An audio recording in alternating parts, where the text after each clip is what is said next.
Chapter 113. Inside the Imperial Palace, in a tall building. In the Imperial study, Gao Tu was reading through the memorials. Suddenly, a cold snort sounded out from behind him, startling him so much that he dropped the brush in his hand. Looks like you've been living a leisurely life as an emperor. You haven't reported to the sect for a long time. The voice was like a curse, causing the usually calm Gao Tu to tremble. He quickly stood up from the dragon throne and turned to look at the woman who had appeared behind him. The woman was dressed in a green robe with an emerald belt around her waist. She had a purple veil draped over her body as she walked towards the dragon throne with light steps and sat down as though there was no one else around. She crossed her legs and played with the brush on the table. Her willowy eyebrows raised slightly as her clear eyes swept towards Gao Tu's. Gao Tu, don't forget that your status as an emperor was given to you by the spiritual sect. You can take it back at any time. The woman twirled the brush leisurely as she spoke with a hidden meaning. Miss, Gao Tu laughed bitterly. Recently, the crown prince of Long Yuan country has contracted a serious illness. I've been searching for famous doctors to treat him and was unable to report to the spiritual sect in time. Please forgive me, Mississippi. If the citizens of Long Yuan country were to see Gao Tu bowing and scraping in front of a woman, they would definitely be shocked. Who was this woman to make Gao Tu so fearful? Gao Tu, I'm here to give you a mission. Xianxia looked at the man in the bright yellow robe who had a respectful expression on his face and said calmly, Now, put aside the matter of finding a doctor for the crown prince and use all the resources in Long Yuan country to find a person for me. I wonder who Miss C is looking for. Gao Tu looked at Xianxia in surprise. The spiritual sect was very powerful. As the miss of the spiritual sect, it should be easy for Xianxia to find a person. Why did she choose to let the people of Long Yuan country find a person for her? Xianxia's eyes were filled with admiration. Her gaze was slightly infatuated. I've never seen his face before. I only know that he wears a mask and is very powerful. If I were to talk about something special, it would be his excellent figure. Half a year ago, she had met that man in her father's study. From then on, he fell into the enemy's trap. In particular, even his powerful and noble father had to bow and scrape in front of him. Furthermore, his father had even tried to curry favor with him. From this, one could see how unfathomable this man was. But when she told her father about her love for him, her father sternly stopped her. Moreover, that man, Yan Ming, was not someone she could reach. How could she, who had always been proud and arrogant, be willing to let her first love be buried before it could even begin? Hence, she had left the spiritual door and went out to find out more about him. A bitter smile appeared on Gao Tu's face.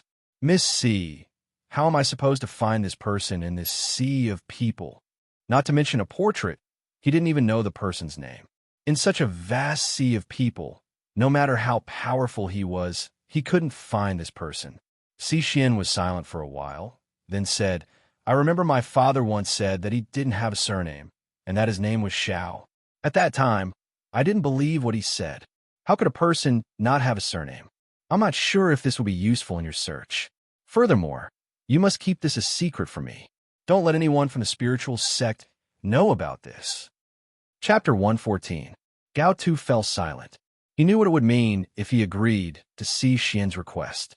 However, she had spoken in such a forceful manner that he could not refuse her. He could only reply helplessly, Don't worry, Lady C. I will find this man for you no matter what. Hearing this, Xianxia rose to her feet in satisfaction.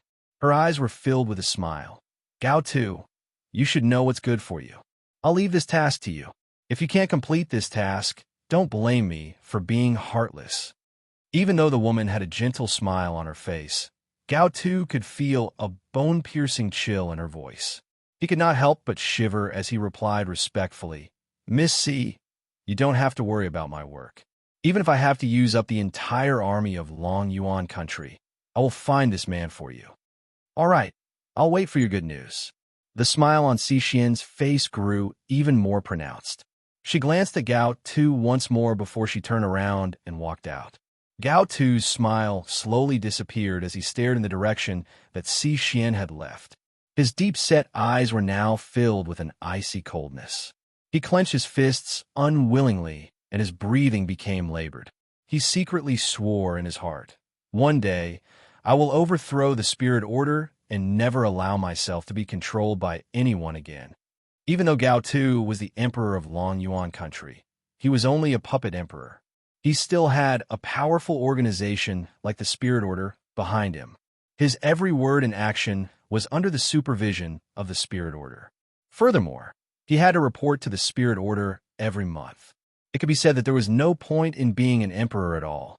Hence, as a proud and arrogant person, how could he be willing to submit to someone else forever?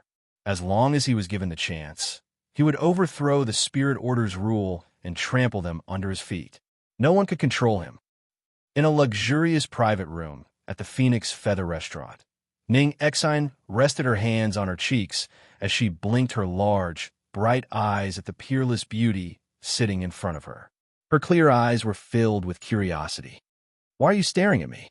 Yin Luofeng put down the chopsticks in his hand and raised an eyebrow at Ning Exine as he asked. Ning Exine's pretty face lit up with a smile. "My grandfather has asked me to stay here and learn from you. So, I've been observing you." Hearing this, Yin Luofeng's eyes flashed with an evil smile as he asked in a mocking tone, "Then what did you learn?" Ning Exine shook her head. "Feng, actually, I have long heard of the existence of your Yin family.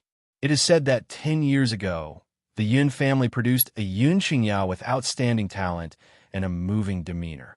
However, because he was in the limelight, he offended the young master of a certain power, causing him to be chased and intercepted by that power, and he even died in this world." As she said this, Ning Xian's eyes shone brightly. Her face was full of longing. What a pity. If I had been born 10 years earlier, I might have been able to witness his glory. Hence, when I heard that you were the granddaughter of the general, I had a very good impression of you. His niece would not be inferior to him. Yin Luofeng raised his head to look at Ning Exine in surprise. When he saw the light in the young girl's eyes, he was slightly surprised. Ning Exine was an admirer of second uncle. If she knew that second uncle was still alive, I wonder what kind of expression she would make. Just then, a clamor sounded from outside the door. The voice was arrogant and domineering. "I know that Yin Luofeng is in this private room. I'm going to settle the score with him now." Chapter 115. Find her to settle accounts? Yin Luofeng raised his eyebrows, his fingers gently playing with the chopsticks in his hand, and said with a smile that wasn't a smile, "It seems that the people who want to die have come again. These noble children really don't let me have peace." As he spoke, the door of the private room was suddenly smashed open with a bang. With a man in a green robe as the leader, a group of people rushed in from outside the door. In an instant, the originally quiet private room was so crowded that not even a drop of water could trickle through. The entire private room was filled with an unpleasant stench of sweat. Ning Exine wrinkled her delicate eyebrows, her eyes clearly containing a touch of disgust. Her face no longer had the softness she had when she first met Yin Luofeng, coldly sweeping the people who appeared in the box. "Yin Luofeng, I thought you would hide in the Yin family for a lifetime." The man in the green robe raised his head and said arrogantly, "Half a year ago, you caused Wu Shuang to be slapped so many times by the crown prince. I have long wanted to settle this account with you. Unfortunately, you hid in the general's mansion for half a year. Now that you finally couldn't bear it anymore, it's time for us to put an end to this matter." The man in front of her was impressively Wu Qi, Mu Wushuang's little follower. When she first met Mu Wushuang in the medical pavilion, this Wu Qi was at Mu Wushuang's side, and for Mu Wushuang's sake, he always blamed her. She didn't expect his patience to be so strong. She had been practicing in the back mountain for half a year, but he actually stayed outside the general's mansion for half a year. Otherwise, he wouldn't have chased her here as soon as she left the general's mansion. "The person who slapped Mu Wushuang is the crown prince. You seem to have found the wrong person." Yin Luofeng slightly raised the corner of her lips, her black eyes with an evil smile turned to Wu Qi. Her voice seemed to have a kind of magical power, causing people's hearts to involuntarily tremble. Wu Qi's heart shook, but he quickly recovered. He coldly said, "His Royal Highness the Crown Prince is just being used by you. Yin Luofeng, I know you hate Wu Shuang to the bone, but why don't you think about it? Who do you think you are? Miss Wu Shuang's temper is good. She doesn't care about you, but I can't stand it." The man's words did not make Yin Luofeng angry. She raised her eyebrows and smiled. The smile on her lips became more and more evil. She chuckled and said two words, "Continue." "Oomph." Wu Qi snorted coldly, and his mocking gaze fell on Yin Luofeng. "Don't think that I don't know that the old man you met by the Qin River that day was clearly faking his illness. The purpose was to frame Miss Wu Shuang. How could a good-for-nothing like you have medical skills? You only want to attack her because you know that Miss Wu Shuang is good at medicine. Miss Wu Shuang is too kind to believe you so easily. In the past 6 months, many people had gone to the general's mansion to seek medical treatment, but they were all stopped at the door. As time passed, the people of Long Yuan country couldn't help but suspect what had happened. From their point of view, if Yin Luofeng really had medical skills, she wouldn't have been so indifferent when faced with so many people begging for help. It was obvious that she was just pretending to be knowledgeable. Bang! Suddenly, a jade-like hand flipped over the table. Ning Xian picked up a porcelain plate and swung it at Wu Qi, who was still standing at the entrance of the private room. The porcelain plate slammed into Wu Qi's face, and the leftover soup splattered all over his face. The originally delicious soup had flowed into his mouth, making his stomach feel very uncomfortable. An unprecedented anger welled up in his heart, and Wu Qi wiped the leftover soup off his face.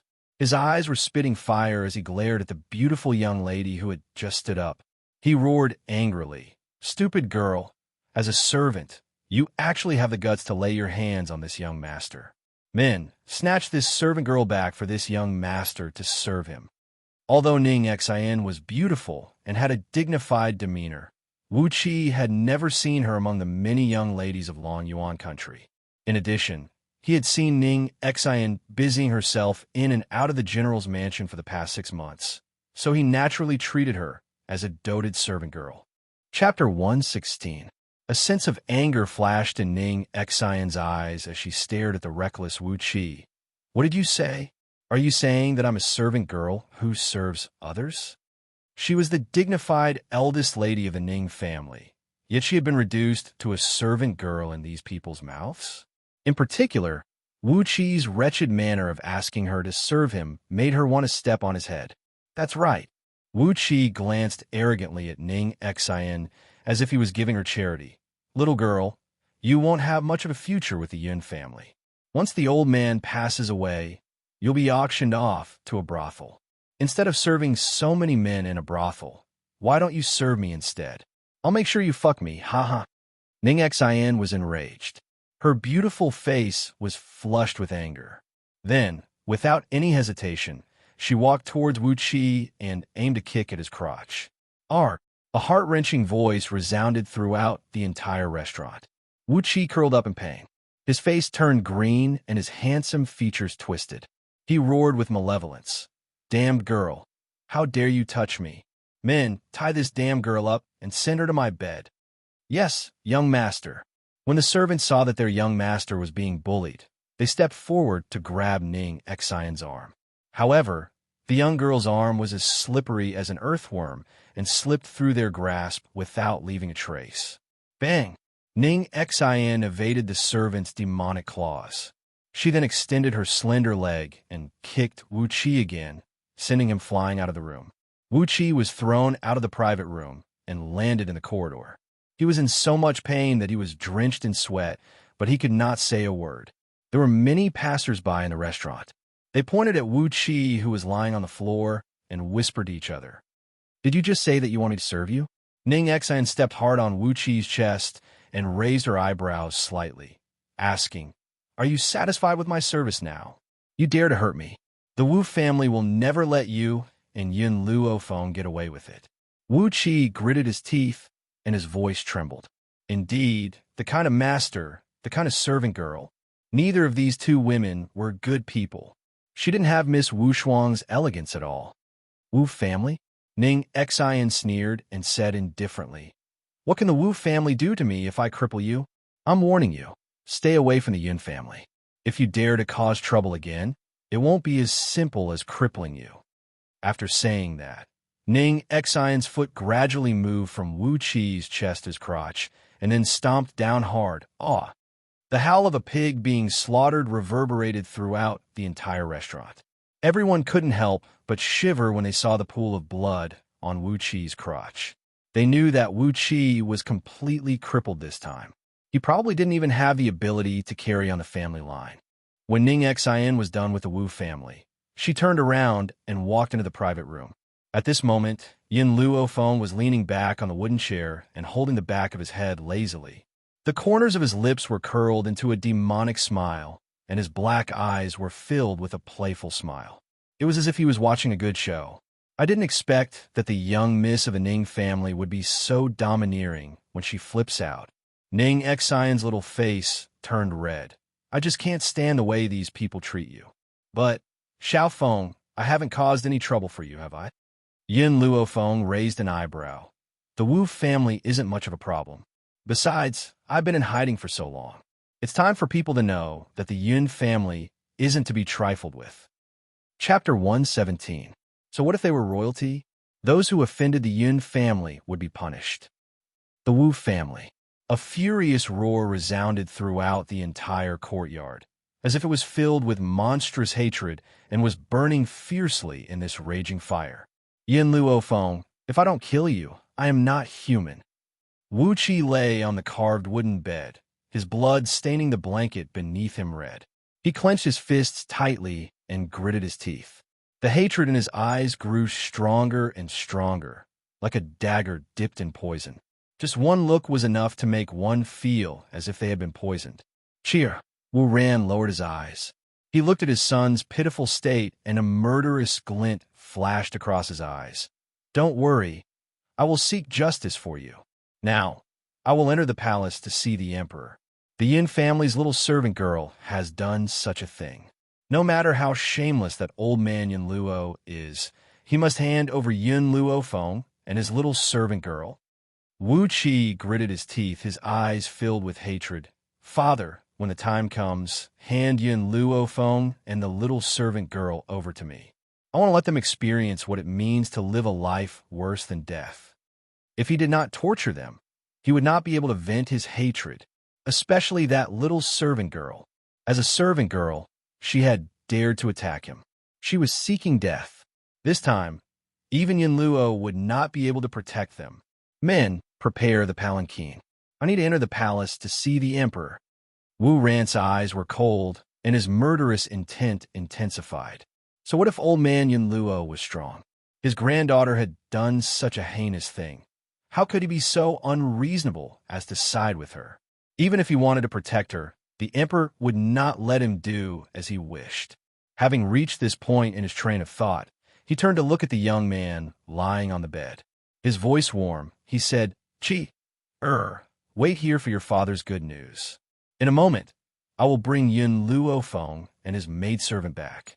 If old man Ning was here and heard these people addressing Ning Xian as a maidservant, even someone as calm as him would fly into a rage. He might even kill all of them in a fit of rage. How noble was Elder Ning's granddaughter. Even the princess of the royal family could not compare to her. In the entire Long Yuan country, the only person he acknowledged was Yin Luofeng. Unfortunately, the Wu family was too arrogant and did not thoroughly investigate Ning Xian's identity. This led to an irreparable mistake, the Yun family's main hall. As soon as the girl stepped over the threshold, she saw the old man sitting upright. She slightly raised the corner of her lips and walked into the hall. The old master glanced at the young girl who had appeared in the hall and snorted coldly. You little girl, first you went into seclusion in the back mountain for half a year. In the end, as soon as you left the back mountain, you went out to fool around. Don't you know how to spend more time with your grandfather? The old man's voice was clearly filled with resentment. Clearly, he was dissatisfied with Yin Luofeng's neglect over the past half a year. Yin Luofeng was taken aback. She had thought that what she and Ning Xian had done had reached this old man's ears, and he was planning to punish them. She hadn't expected him to come for this. Am I not busy? Yin Luofeng shrugged his shoulders. Moreover, am I not back to accompany you now? Humph. The old man snorted coldly and said resentfully, I don't know what you're busy with. Oh yes, you mentioned that you were going to give me 2 surprises. Where are they? Why haven't I seen them? Yin Luofeng blinked. I can't give you these 2 surprises yet. However, there will be another surprise coming soon. You should prepare yourself first. What? Nothing much. Ning Xian and I just crippled Wuxia from the Wu family. I wanted you to be mentally prepared. I reckon that the people who will punish us will be here soon. Chapter 118. What? When he asked the first question, the old man's tone was the same as usual. However, this time, he was so shocked that he jumped up. His eyes widened, and he blurted out angrily. What did you just say? You crippled the boy from the Wu family? The Wu family was one of the 4 great families in Long Yuan country. The ancestor of the Wu family was once Duke Wu of Long Yuan country. Even though the Wu family was no longer what it used to be, it was still a hereditary title.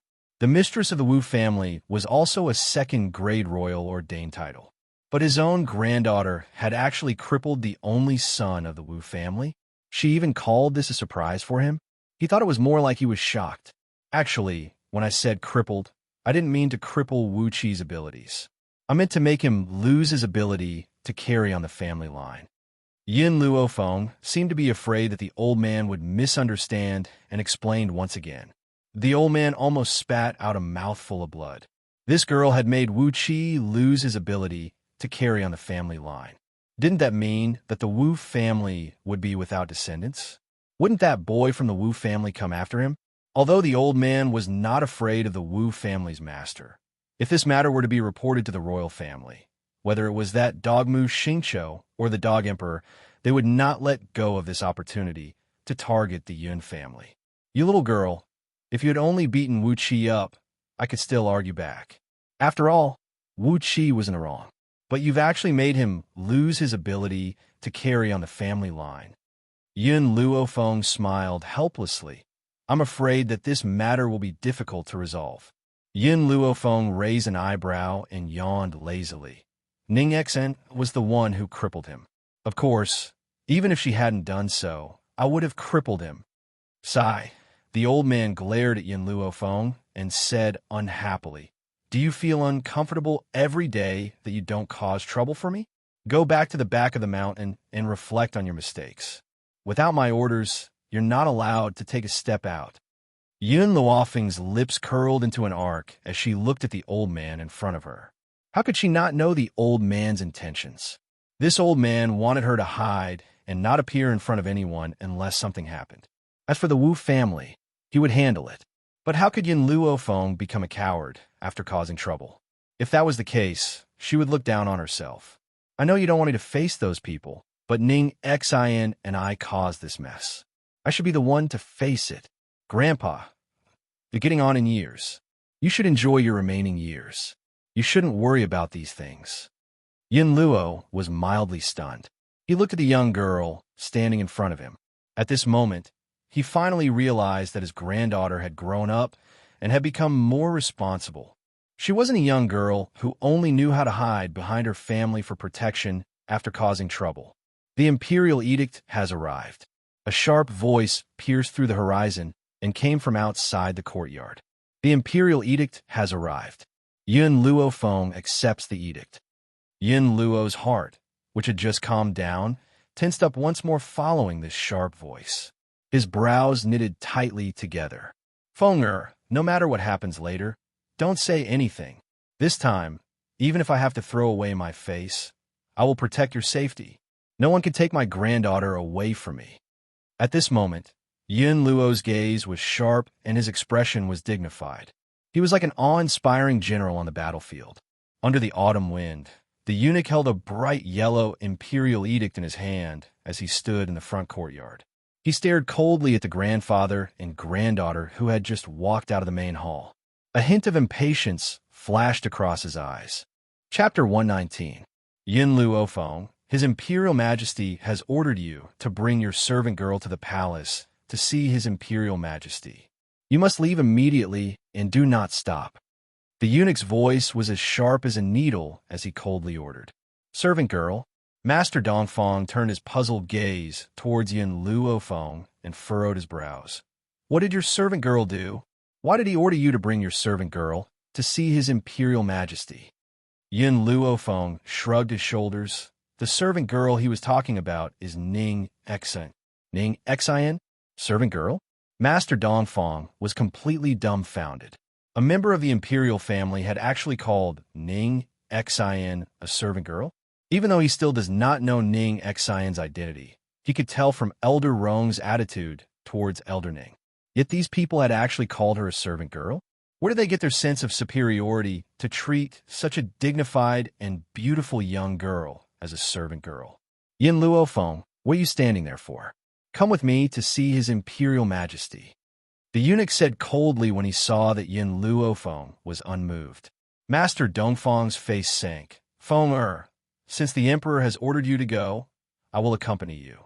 With me here, I like to see who can do anything to you." Hearing Yin Luofeng's words, the eunuch's face filled with obvious disdain. Everything under the heavens was yellow soil. Yin Luofeng was only a general with an empty title. What right did he have to go against his imperial majesty? Yin Luofeng and her servant girl had committed such a cruel act. His imperial majesty would not forgive her so easily. "I'll go with you." Suddenly, a low, hoarse voice sounded from behind her. Hearing the man's voice, Yin Luofeng slowly turned around, and her gaze fell upon the man. The man's eyes were cold and grim as his dark eyes stared deeply at her. His paralyzed face showed no expression, but at this moment, Yin Luofeng could feel the worry in his heart. "All right." She curled the corners of her lips into a demonic smile. Her voice was as languid as ever, but it undoubtedly revealed her trust in the man. Based on Yin Luofeng's current abilities, she did not fear the imperial family. But without a doubt, if Yin Xiao followed her, she would feel very safe. "Wait for me." At this moment, a crisp voice sounded from the side. Yin Luofeng turned around and saw Ning Xian quickly running towards her. Her pretty features carried a gentle smile as she said, "Xiao Feng, I was the one who started this. I'll go with you and meet this so-called emperor. I'll also take a look at how the members of the imperial family are going to bully you." Undeniably, Yin Luofeng now held a very important place in Ning Xian's heart, second only to her most respected grandfather. Hence, she would not allow anyone to bully Yin Luofeng, especially in front of Ning Xian. "What are you?" When the eunuch saw that Ning Xian was looking down on the royal family, he flew into a rage. "How dare you disrespect his majesty? It's true that the dog is shaped by its master." Ning Xian could not be bothered to argue with him, and only glanced at him indifferently. She then turned towards Yin Luofeng. "Initially, I had wanted to wait for my grandfather to return and let him handle this matter. I never thought that the members of the imperial family would come knocking on our door so soon. Xiao Feng, don't worry. When my grandfather left, I promised him that I would protect you." When the eunuch saw that Ning Xian was ignoring him, his expression turned even uglier. "What are you still blabbering about? His imperial majesty is already waiting for you in the palace. Are you going to take responsibility for any delays? If you don't leave, I'll have you all tied up." Chapter 120. Yin Luofeng finally reacted to the eunuch's words. Her black eyes glanced devilishly at him, and her peerlessly beautiful face lifted into a demonic and languid smile. However, this lazy glance caused the eunuch's body to tremble involuntarily, as if a bone-piercing chill had spread from his heart. This trash could actually make people feel such intense fear? Perhaps it was to calm the panic in his heart, but the eunuch's expression turned cold, and he ordered icily, "Guards, bring these people into the palace. I can walk by myself." Yin Luofeng glanced at the guard who was walking towards her and raised his brows. "Yin Xiao, if anyone dares to touch me, kill without mercy." Her voice was arrogant and unruly, filled with an evil and awe-inspiring aura, and it carried a domineering aura that looked down on the people of the world.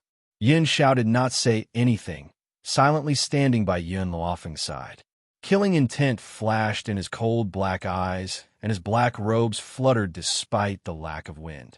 The powerful aura radiating from his body forced the guards, who wanted to approach Yin Luofeng, to take a few steps back as shock filled their faces. Humph! The eunuch humphed. Yin Luofeng, wait until we reach the imperial palace. Let's see if you still dare to be so insolent. As the saying goes, a wise man submits to circumstances. This eunuch wasn't stupid. It was impossible for him not to feel the killing intent from Yun Zhao's body. If they really touched Yin Luofeng, he believed that this man would definitely start a massacre. Sure enough, there wasn't a single good person in the general's estate. From General Yun to the servant girls and guards, they were all a group of people who despised the imperial power. People like them should all be killed. Grandfather, let's enter the palace and see how the emperor handles this matter. Yin Luofeng lowered his eyes and smiled faintly. The smile on his lips was filled with evil. All right. Yin Luo nodded and turned to look at the eunuch, saying coldly, why aren't you leading the way? Who will be responsible for any delays? These words had come from the eunuch's mouth, but now the old man had returned them to him. The eunuch snorted coldly again. He flicked the horsetail whisk in his hand and walked out of the courtyard. At this moment, the general's mansion was surrounded so tightly that not even a drop of water could trickle through. When these people saw the group of people walking out of the general's mansion, surrounded by a group of guards, they started to discuss among themselves. Obviously, they were all trying to guess what crime General Yin Luo had committed to be forced into the palace by a group of guards. Wasn't that right? Although these guards did not touch the Yun family members again, their actions of surrounding the Yun family members was no different from escorting them into the palace. Anyone with a discerning eye could see that the Yun family had committed a crime. Amidst the noisy crowd, Fanya stared at Yin Luofeng, who was surrounded by a group of guards. She was slightly stunned. After regaining her senses, she quickly turned around and hurried in the direction of the medical pavilion. Elder Rong, something bad has happened. In the inner hall of the medical pavilion, Elder Rong, who was playing chess with someone, was thinking about how to move his chess piece when a sudden voice startled him. The chess piece in his hand fell to the ground. Just as Elder Rong was frowning impatiently, Fanya suddenly pushed the door open and hurriedly walked in. Perhaps it was because she had run all the way here, but her breathing was not smooth and her enchanting eyes were filled with anxiety. What happened? Elder Rong's frown deepened as he asked in irritation. If it were not for the fact that he had a good relationship with Elder Fong, someone as irritable as him would never have tolerated anyone barging in while he was playing chess. This was simply ruining his good mood. Elder Rong, something has happened. Fanya looked anxious. Just now, I remembered that the spirit-gathering elixir in our medical pavilion was almost sold out, so I went to the Yin family to look for Yin Luofeng, hoping to buy some more elixir from her. Who would have thought that I would see the Imperial Palace escorting her and General Yun into the Imperial Palace? Elder Rong, if you had been late, I don't think you would ever see her again. Chapter 121. What? Elder Rong slammed the table angrily and stood up. He glared at Fanya, who had reported the news, and asked through gritted teeth, What did you just say? Have the Imperial family eaten a bear's heart and leopard's gall to dare capture Yin Lass? Fanya wiped the sweat from her brow as her enchanting features filled with anxiety. Elder Rong, I saw it with my own eyes. Not only has Lady Yun been taken away by him, even Ning Xian of the Ning family has been brought into the Imperial Palace by the Imperial family. Hearing this, the anger in Elder Rong's eyes gradually subsided. Instead, a strange look appeared on his face. You said that the Imperial family has kidnapped Ning Xian? Yes, Elder Rong. Fanya reported respectfully. Elder Rong slowly sat down, and his lips curled into a disdainful angle. He then said, disdainfully, Is the Imperial family looking for their own death? Fanya, I remember that Elder Ning will be rushing to Long Yuan country today. Wait for him outside the city gates and tell him that his granddaughter and goddaughter have been kidnapped by the Dog Emperor, and they are waiting for him to save them. Yes. Fanya joined her fists, and her enchanting eyes flashed with a cold light. The Imperial family could have kidnapped anyone. Why did they have to kidnap Yin Luofeng? Yin Luofeng was not only a benefactor to the medical court, she was also highly regarded by Elder Ning. Why would the Ning family let the imperial family off if they had kidnapped her? That's not right. Elder Rong suddenly remembered something and rose to his feet. He frowned. If that's the case, wouldn't I be giving Elder Ning the chance to curry favor with the Yin girl? No, I can't let Elder Ning have the upper hand in this matter. I must make a trip to the Imperial Palace. The main hall of the Imperial Palace was magnificent and majestic. At this moment, in the middle of the hall, Wu Ran was staring hatefully at the Yin family granddaughter and granddaughter. The murderous intent in his eyes was thick and sharp like a sword. The officials stood on both sides of the hall, not even daring to breathe as they glanced cautiously at the emperor, Gao Tu, who was sitting high up on the throne. Gao Tu's face was ashen as he stared coldly at Yin Luofeng, who was standing in the middle of the hall. He spoke in a stern voice. Yin Luofeng, why don't you kneel when you see me? Yin Luofeng curled his lips. My father had once asked for an imperial edict from you. The imperial edict stated that I do not need to kneel when I see anyone from the imperial family. Don't tell me you want to take back your order? Only now did Gao Tu recall the decree he had agreed to that day, and his expression couldn't help but turn even uglier. How dare you? Imperial concubine Mu was sitting next to Gao Tu's day. After hearing Yin Luofeng's words, her beautiful face immediately changed. Her lily-white hand fell on the table, and she angrily shouted, "Who allowed you to be so rude in the main hall? Your decree was given by His Majesty, so you can naturally take it back." Yin Luofeng glanced at Imperial concubine Mu with a smile that wasn't a smile. If the Emperor intends to take back this edict, I, Yin Luofeng, have nothing to say. But if this reaches the ears of the common people, it will become His Majesty going back on his word. The reputation of the Imperial Palace will be swept 1,000 feet. Gao Tu's expression was somewhat impatient. He glanced at Imperial concubine Mu and stopped her from speaking with his eyes. Then, his gaze fell upon Yun Xiao and Ning Xian, who were standing next to Yin Luofeng. He said in a cold voice, "We can allow you to not kneel and pay your respects. However, you guards and maids are far too lacking in etiquette. You actually dare to stand in the Great Hall. Kneel before us." His voice was dignified and domineering. It was filled with a chilly chill as it slowly rang out in the Great Hall. Yin Xiao did not speak. His grim face looked as if he had been paralyzed from the beginning to the end. His dark eyes were forever fixated on the young girl standing next to him.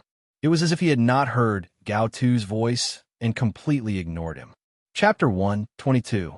You don't have the right to make them kneel. In this quiet hall, the girl's demonic and awe-inspiring voice was like a stone thrown into the calm surface of a lake, stirring up waves. Gao Tu's face was ashen. With a bang, he fiercely slammed his fist on the table and angrily shouted, "Impudent! General Yun, this is the good granddaughter you've raised." He turned to look at Yin Luo with an ashen face. His voice was stern and cold. "Not only did you not discipline your granddaughter properly, you've caused her to become arrogant and willful by nature. She's lawless and out of control. Even her maidservant is a dog that relies on her master's power. She's actually crippled Wuxia. Now that Master Wu has come knocking on our doors, the general's household must give an explanation." Explanation? Yin Luo laughed icily and rose to his feet. His elderly features were cold and stern. "Your Imperial Majesty, what kind of explanation do you want the general's household to give? Wuxia had insulted my granddaughter and taken liberties with Ning Xian. He was delusional enough to snatch Ning Xian back to the Wu family as a concubine. Isn't he reaping what he sowed by being crippled?"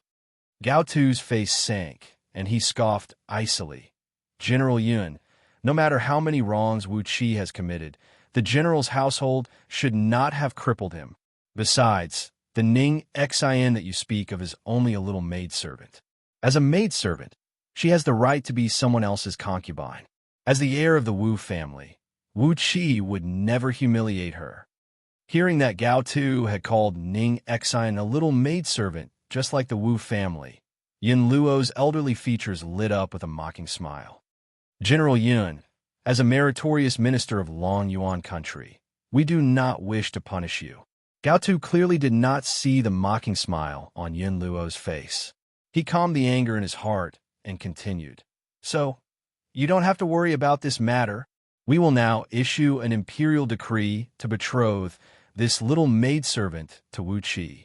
Then, you can ask your Yin Luo Feng to apologize to Wuxia. We will make the decision and let the Wu family forget about this matter. What do you think? To Gao Tu, this was the best way to resolve this matter. She was only a little maidservant anyway. If the general's household needed her, he could send a palace maid to serve her. As for Yin Luo Feng, after all, she wasn't the one who did it. As long as he admitted his mistake, everything else could be discussed. A look of anger flashed across Ning Xian's face. This dog of an emperor had actually betrothed her to a scum? Moreover, she was going to be the concubine of this scum? More importantly, he actually said that becoming this scum's concubine wasn't a disgrace to her. He really thought too highly of himself. Just as Ning Xian was about to fly into a rage, a chuckle came from beside her. The young girl raised her eyebrows slightly. Her demeanor was languid and demonic. The corners of her lips curled into an arc, and her peerlessly beautiful face lit up with a soul-stirring smile. I don't know where your sense of superiority comes from. You can casually choose a marriage? Or do you think that because you're the emperor, all the power in the world is in your hands? But don't forget that there's always someone better than you out there. Not everyone is afraid of imperial power. Yin Luofeng's words were tantamount to declaring war against the royal family. As such, all the ministers were shocked silly by her. They stared at the young girl's beautiful face with their mouths agape. Yin Luofeng, how dare you? Imperial concubine Mu's lily-white hand slammed heavily on the table. A sense of disdain flashed across her arrogant eyes as she exclaimed disdainfully, "Everything under the heavens is dirt. If your imperial majesty wishes to bestow a marriage, who would dare to disobey? She's only a little maidservant. Could it be that someone of Wu Qi's status isn't worthy enough to take her as a concubine?" Chapter 123. Based on imperial concubine Mu's status, she would naturally not be privy to the secrets of the mainland. In the eyes of these commoners, the imperial family is a supreme existence. In their own words, everything under the heavens belongs to the imperial family. However, only those with real power would understand that above the imperial family, there is a powerful controller. At the end of the day, the imperial family is only a puppet of that organization. Hence, when he heard imperial concubine Mu's words, Gao Tu's expression did not look too good. However, he only shot imperial concubine Mu a warning glance before turning to face the crowd in the middle of the hall. Yin Luofeng, seeing that you are the only child of the general's household, we will not pursue your crime of disregarding the law.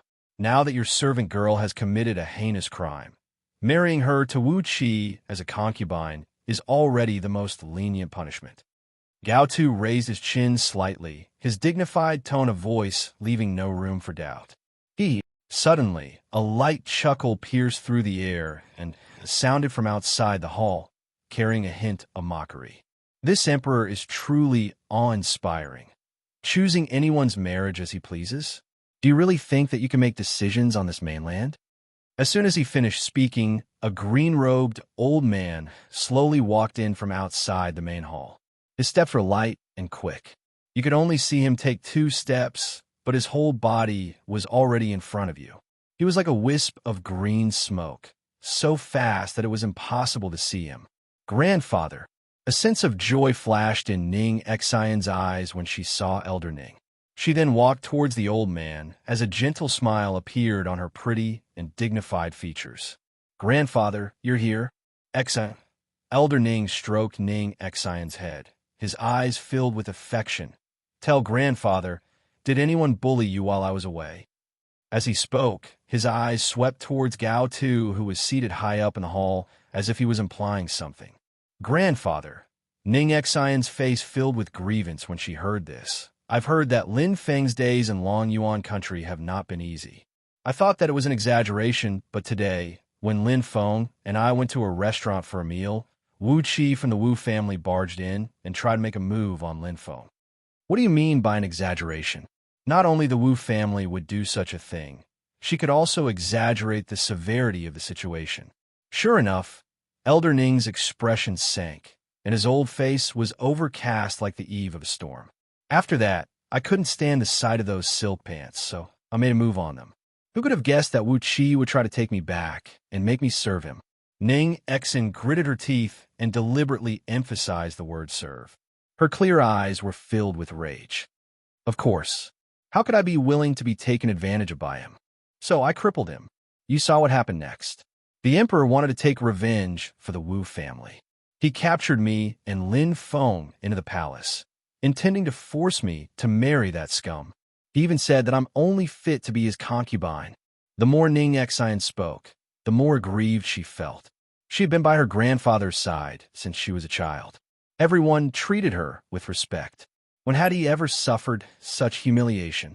But Gao Tu, not only did he force her to become a concubine, he even said that she was only fit to be his concubine.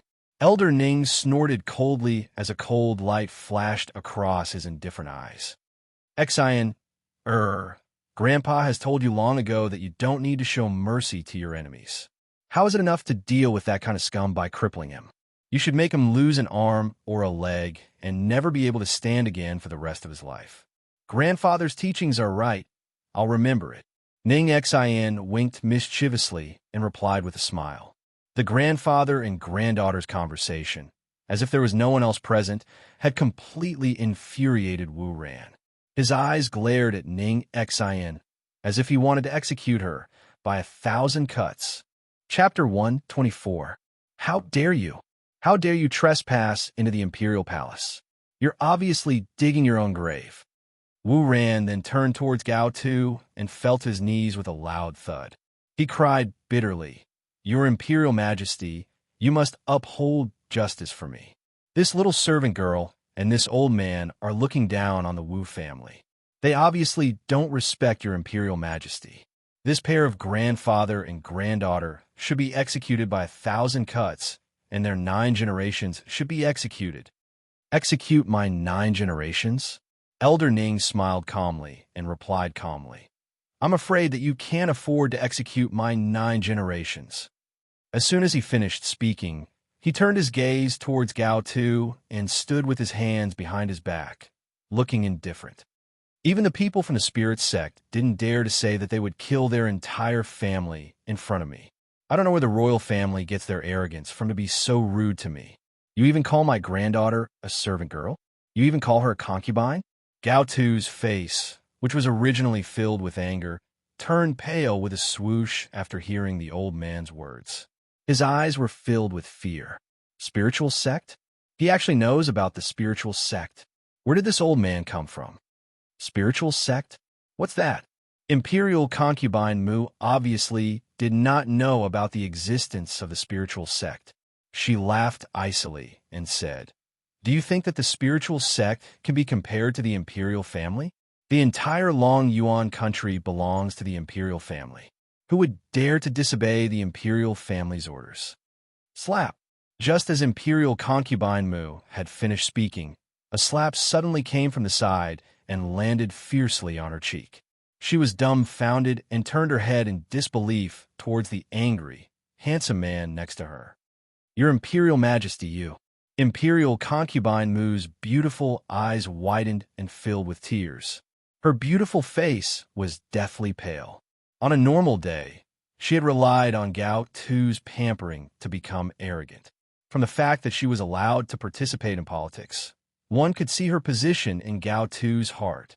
However, she never thought that the Imperial Majesty, who had always pampered her, would slap her. Gao Tu looked at the tears in Imperial concubine Mu's eyes. He couldn't bear it, but when he thought of what she had just said, his anger rose again. He coldly said, The harem is not allowed to participate in politics. This matter will be handled by us. You're not allowed to speak anymore. Imperial concubine Mu's body shook, and her beautiful eyes looked at Gao Tu in astonishment. Her eyes were filled with heartbreak and despair. Did His Majesty intend to take back all her power? not to mention Imperial concubine Mu. Even the people in the main hall were dumbfounded. They didn't understand why His Majesty would suddenly make a move. Is it possible that the Mujia will lose her favor? Just as everyone was feeling puzzled, Gao Tu had already turned his gaze towards Elder Ning. His expression was no longer as dignified as before, and there was a hint of inquiry in his voice. May I know who this old senior is? Old senior? His Majesty actually used such a word for this old man? A bad feeling arose in Wu Ran's heart. Could it be that this little servant girl had some other background? From beginning to end, Yin Luofeng had the attitude of watching a show. His lips curled into a demonic smile as he looked at Wu Ran, whose expression had stiffened. You don't have the right to know who I am. Elder Ning's tone of voice was as calm as ever, but revealed the cold arrogance in his heart. Gao Tu's face turned ashen when he was humiliated by Elder Ning in front of so many people. But before he could ascertain Elder Ning's identity, he did not dare to act rashly. Hence, he suppressed the anger in his heart and said, May I know what relationship this old senior has with the Yun family? Chapter 125. At this moment, Gao Tu no longer dared to think that Ning Xin was just a servant girl. Just based on the fact that this old man could silently appear in the palace hall, this kind of strength was not something an ordinary person could achieve. Elder Ning ignored Gao Tu and turned his indifferent eyes to Yin Luofeng. He smiled faintly and said, Little girl, I didn't want to intervene in the grudges between you and the others, but now they've really crossed the line. I asked Xianxia to stay here to protect your safety, but they actually humiliated you in front of Xianxia. Since that's the case, I can't just sit back and watch. Elder Ning's eyes swept across the people in the hall, and the corners of his lips curled up. Who's Mu Wuxuan? Come out. In the hall, everyone looked at each other and looked at Elder Ning in surprise. They didn't expect Elder Ning to look for Mu Wuxuan first. One must know that Mu Wuxuan was different from the others. Not only was she talented, her medical skills were also outstanding. Her understanding of medicine even surpassed her master, Jinglin. Even if this old man's identity was not simple, he couldn't casually offend a doctor with a bright future. After all, everyone has a time when they are sick, right? At this time, the value of making friends with a doctor was obvious. Mu Wuxuan is probably in the Prime Minister's mansion now. Yin Luofeng laughed and raised his eyebrows at Gao Tuesday. Your Majesty, Elder Ning wants to look for Mu Wuxuan. I wonder if you can summon Mu Wuxuan here? Gao Tu's expression changed. He shot a warning look at Yin Luofeng, a sharp glint in his eyes. However, he quickly retracted his gaze and said to Elder Ning, Old Senior, since you know of Wuxuan's existence, you should also know what kind of person she is. Wuxuan is elegant and dignified. It's impossible for her to offend Yin Luofeng. Everything was Yin Luofeng's doing. I hope Old Senior doesn't believe others easily and misunderstand a good girl. Gao Tu's words were obviously biased towards Mu Wuxuan and pushed all the blame to Yin Luofeng. In his opinion, a peerless and outstanding woman like Wuxuan would not provoke Yin Luofeng. It was only because Yin Luofeng admired his son, Gao Ling, that he hated Mu Wuxuan. Hearing Gao Tu's words, Yin Luo's heart grew colder and colder. The last bit of affection he had for Long Yuan country disappeared. In this life, he has been on the battlefield, but he can't compare to the Mu family's daughter. No matter how great the contribution was, it was nothing in Gao Tu's eyes. How could such an emperor be worthy of his loyalty? Elder Ning faintly looked at Gao Tu and said in a cold voice, I believe in my own judgment. Tell Mu Wuxuan to come see me immediately. Otherwise, this old man will absolutely not take things lying down today. Elder, Gao Tu took a deep breath, suppressing the anger that was about to erupt from his body. A cold smile flashed across his eyes. You are indeed very strong, but Wuxuan's medical skills are very high. It can be said that in the whole of Long Yuan Nation, or even the other nations, there is no one who is more talented than her in the field of medicine. Jinglin even asserted that her achievements in the future would not be below anyone else. Offending such a genius doctor, what benefits would there be for you? Elder Ning was stunned. His eyes were filled with astonishment, as if he was deeply shocked by Gao Tu's words. What shocked him was that with Mu Wushuang's medical talent, he actually said that no one can compare to him, and he even said that her achievements in the future would not be below anyone else. Should he say that these people were thinking too highly of themselves, or should he scold them as frogs at the bottom of a well? Chapter 126. Unfortunately, Elder Ning's shocked expression fell into the eyes of the others, and they thought that he was shocked by Gao Tu's words. Gao Tu's lips curled into a smile, and he continued, "Senior, I don't know what your relationship with the general's mansion is, but Wu Shuang's talent is indeed good. I believe that after Senior sees this child, you will definitely like her. As for the general's mansion, I can't forgive them for Senior's sake. What does Senior think? Of course, if Senior wants to be on good terms with Wu Shuang, I advise you not to get too close to the general's mansion." If it was in the past, Gao Tu would never say such words in front of the main hall. But now he had completely fallen out with the general's mansion, so there was no need to continue pretending. Moreover, his royal family had the #1 expert, so there was no need to be afraid of the general's mansion. It was just that he wanted to use the name of the general's mansion to calm the crowd. Elder Ning regained his senses, and he indifferently looked at Yun Luofeng, with a touch of gentleness in his eyes.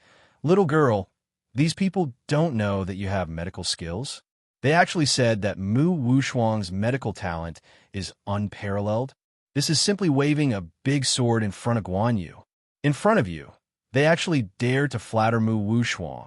I think Mu Wushuang can't even compare to 1/10 of you." Like 5 bolts of lightning striking their heads, everyone present was stunned by Elder Ning's words. Yun Luofeng has medical skills? How is this possible? She's just a waste, and this kind of waste actually has medical skills? Isn't this equivalent to a sow climbing a tree? Gao Tu's eyes looked at Yun Luofeng, then turned to look at Elder Ning and asked, "Senior is also a doctor? This old man wants to learn medical skills, but unfortunately, I don't have the talent. How can I be compared to Mu Wushuang in your Long Yuan country?" Elder Ning's face was indifferent, but everyone could hear the sarcasm in his tone. Gao Tu didn't mind his sarcastic tone, and said with a smile, "Senior, since you're not a doctor, how do you know that Yun Luofeng's medical talent is better than Mu Wushuang's? Mu Wushuang's master, Jing Lin, is a highly respected doctor in our Long Yuan country. He has already seen that Mu Wushuang's talent is very strong. In this case, Mu Wushuang's achievements in the future will certainly be unparalleled." Elder Ning frowned as a sneer appeared on his indifferent face. As for Yun Luofeng, Gao Tu paused, then continued, "She is indeed interested in medicine. Otherwise, she wouldn't have spent all of the general's mansion's savings to buy a bunch of useless herbs. However, it doesn't mean that she has the talent. Medical skills aren't that easy to learn. Some people won't be able to achieve much even if they spend their entire lives." The "some people" he mentioned were obviously referring to Yun Luofeng. Yun Luo looked at Gao Tu as though he was looking at an idiot. Even the master of the medical pavilion had come to seek treatment for his granddaughter. In the end, Gao Tu had actually claimed that his granddaughter would never achieve anything great in her lifetime. "Are you guys done talking?" Yun Luofeng lazily yawned. She shrugged her sore shoulders and raised the corner of her lips. "I'm a little tired. I've been standing for so long, and there's not even a chair. It seems that the royal family's hospitality is really not good." The two opposing sides quieted down due to Yun Luofeng's sudden interjection. Everyone's eyes fell on the girl, and their eyes were filled with astonishment. Chapter 127. At such a solemn time, she's actually complaining about the imperial family not giving her a seat? Does she not know that I'm the reason why these people are fighting? Elder Ning was also shocked and momentarily forgot what he was supposed to say. He stared blankly at Yun Luofeng. Only Yun Xiao did not think that Yun Luofeng had said anything wrong. In his opinion, the imperial family's way of treating their guests was not very good. They're not even willing to bring out a chair.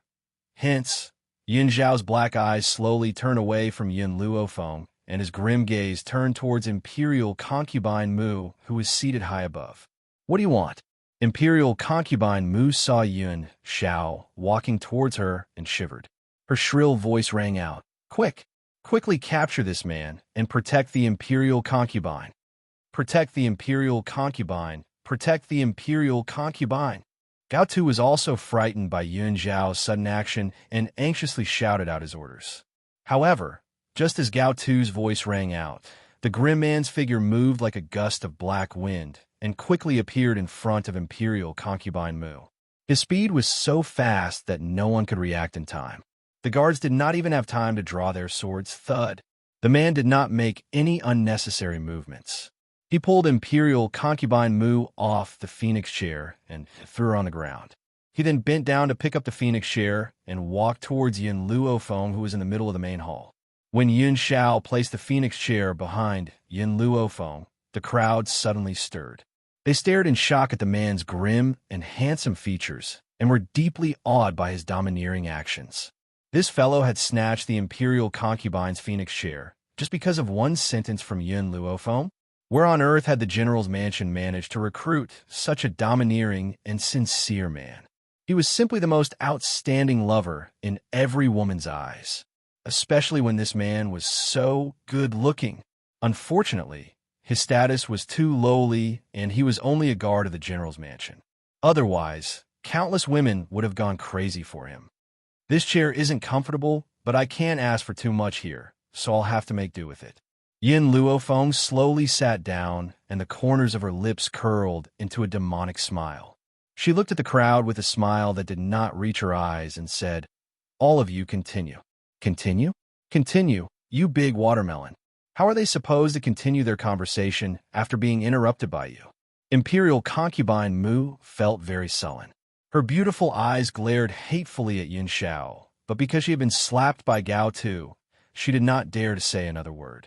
Of course, compared to Imperial concubine Mu, Gao Tu was even more furious. Now, even a small guard dared to look down on the royal family, especially in front of so many ministers? It is not hard to imagine that from now on, the prestige of the royal family will plummet and they will be laughed at by everyone. Elder, Gao Tu suppressed his anger and looked at Elder Ning once again. "I hope you can consider my words carefully. With Wu Shuang's future achievements, I believe everyone will only be able to curry favor with her, so don't offend her." If it wasn't for Jing Lin's assertion that Mu Wushuang's medical talent was unparalleled, how could he be so biased towards Mu Wushuang? It was even more impossible for her to become the crown prince's consort. And if Mu Wushuang was really that powerful, with her existence, Long Yuan country would be even more powerful. "Your Majesty." A eunuch hurriedly walked in from outside the hall. He walked in front of Gao Tu, flicked his dust, and respectfully said, "Reporting to your Majesty, Elder Rong from the medical court has come to visit." "Someone from the medical court has come?" Gao Tu's eyes lit up. Even though the medical court refused to treat Gao Ling, the relationship between the medical court and the royal family was not bad. If Elder Rong from the medical court came, this old man would not dare to be presumptuous again. Chapter 128. "Quick, invite him in." Gao Tu sat upright, his face full of joy. He did not know what Elder Rong's arrival meant. After all, Jing Lin had suffered a great loss at the medical pavilion and did not have the face to tell the whole story. Otherwise, he would be the one who would be embarrassed. Therefore, Gao Tu had always thought that the medical pavilion did not treat Gao Ling because they were dissatisfied with Jing Lin for destroying the medical pavilion's finances and not because of the royal family. Just as he finished speaking, an old man in a white robe suddenly appeared under the scorching sun outside the main hall. This old man's white robe fluttered in the wind, and he had the demeanor of an expert. Gao Tu recognized the old man's identity at a glance. Elder Rong. Gao Tu could no longer sit still. He stood up happily, and a smile appeared on his handsome face. "I don't know why you are here today. Even though Jing Lin has offended the medical pavilion, this has nothing to do with the royal family. I hope that Elder Rong can treat the crown prince." In Gao Tu's opinion, Elder Rong's appearance in the imperial palace must mean that he had forgiven Jing Lin for what he had done and intended to treat Gao Ling. Elder Ning sneered when he heard Gao Tu's words. "Didn't you just say that Mu Wushuang's medical talent is unparalleled? Why don't you let Mu Wushuang treat him? Why do you need to ask someone else? As soon as Elder Rong walked into the main hall, he was stunned by Elder Ning's words before he could even say anything. Mu Wushuang's medical talent is unparalleled? If that's the case, what are the talented disciples of the medical pavilion? What's more, there's Yin Luofeng, a doctor who can't even be compared to the experts of the medical pavilion. How dare the royal family shamelessly say such words? It seems that he really came too late this time and missed a lot of things. Gao Tu's face was unhappy, but he did not dare to be angry at Elder Ning. He could only hold back his anger and said, Wu Shuang is talented, but she is too young. There are many things that she doesn't know, so it's understandable that she can't treat him. Elder Rong's brows furrowed more and more. His gaze turned to the indifferent Elder Ning. Elder Ning, can you tell me what happened? Didn't I hear that Yin Luofeng and your little girl were captured by the royal family? How did it become something related to medicine? Could it be that the imperial family wanted to find Yun Lass to treat her illness? That won't do. Not everyone has the qualifications to be treated by little Yun. Like a clap of thunder, it fiercely smashed into the crowd, causing them to tremble. Gao Tu, who had initially wanted to use Elder Rong's power to intimidate Elder Ning, was completely stunned. He stared in shock at the old man's furious face as his heart thundered and his body stiffened. What did Elder Rong mean? He came to the imperial palace for Yun Luofeng, and he dared to say that the imperial family had no right to be treated by Yun Luofeng? Could it be that Yun Luofeng really had medical skills? Gao Tu's face was completely pale. He did not react at all as he stared blankly at Elder Rong. His eyes were filled with shock. Elder Rong, you came at the right time. Elder Ning smiled. I heard that Mu Wushuang has been bullying Yun Lass all these years and wanted to vent his anger for her. I didn't expect that the imperial family would say that Mu Wushuang's talent is superb and his medical skills are superb. His achievements in the future are not something that I can provoke. They also said that with Yun Lass's talent, even if she used her entire life, she would not have any great achievements. I just want to ask, how have you been taking care of Yun Lass for the past 6 months? Don't forget, Yun Lass is the savior of your medical pavilion. Chapter 129. Elder Ning's words made Elder Rong feel ashamed. His heart was filled with guilt, but even more so was the rising anger in his heart. He snorted coldly and turned to look at Gao Tu, who was sitting high up on the throne. With a cold expression, he said, Gao Tu, what benefits did Mu Wushuang give you to make you so biased towards him? How dare he say that she has extraordinary talent? If she can be considered a genius, then Yun Luo can be described as an evildoer. Also, let me tell you something out of goodwill. My master was seriously ill, and no one could cure him. It was this girl who cured him. How can Mu Wushuang compare to her? Gao Tu's body trembled, his face filled with shock. Yun Luofeng was really a famous doctor and had cured the illness that all the experts in the medical pavilion could do nothing about. How was this possible? He did not believe that this good-for-nothing would be able to make a comeback one day. Let me tell you something else. In this world, the only person who can cure jailing is Yun Luofeng. The corners of Elder Rong's lips curled up into a cold smile, completely ignoring the shock in Gao Tu's heart. At this moment, Wu Ran had already curled up in a corner. Her entire body was trembling as she tried to minimize her presence. Although everyone in the world believed that everything belonged to the emperor, there was only one person whom even the emperor would respect. That person was the old man from the medical pavilion, especially when he said that Yun Luofeng was the medical pavilion savior. With this relationship, he would not be able to get away with it today. Concubine Mu did not dare to complain. She bit her lip and glared at Yun Luofeng out of the corner of her eye. You're saying that Yun Luofeng can cure the crown prince? Gao Tu was taken aback. He hurriedly looked at Yun Luofeng, his eyes filled with anxiety. That's right, but based on the current situation, don't think that Yun Luofeng can cure jailing. Elder Rong smiled coldly. Also, did you not hear what Elder Ning said earlier? Immediately summon Mu Wushuang into the palace. I want the world to understand that the royal family is nothing. In the main hall, the ministers sighed endlessly. They were well aware of the status of the medical pavilion in the mainland.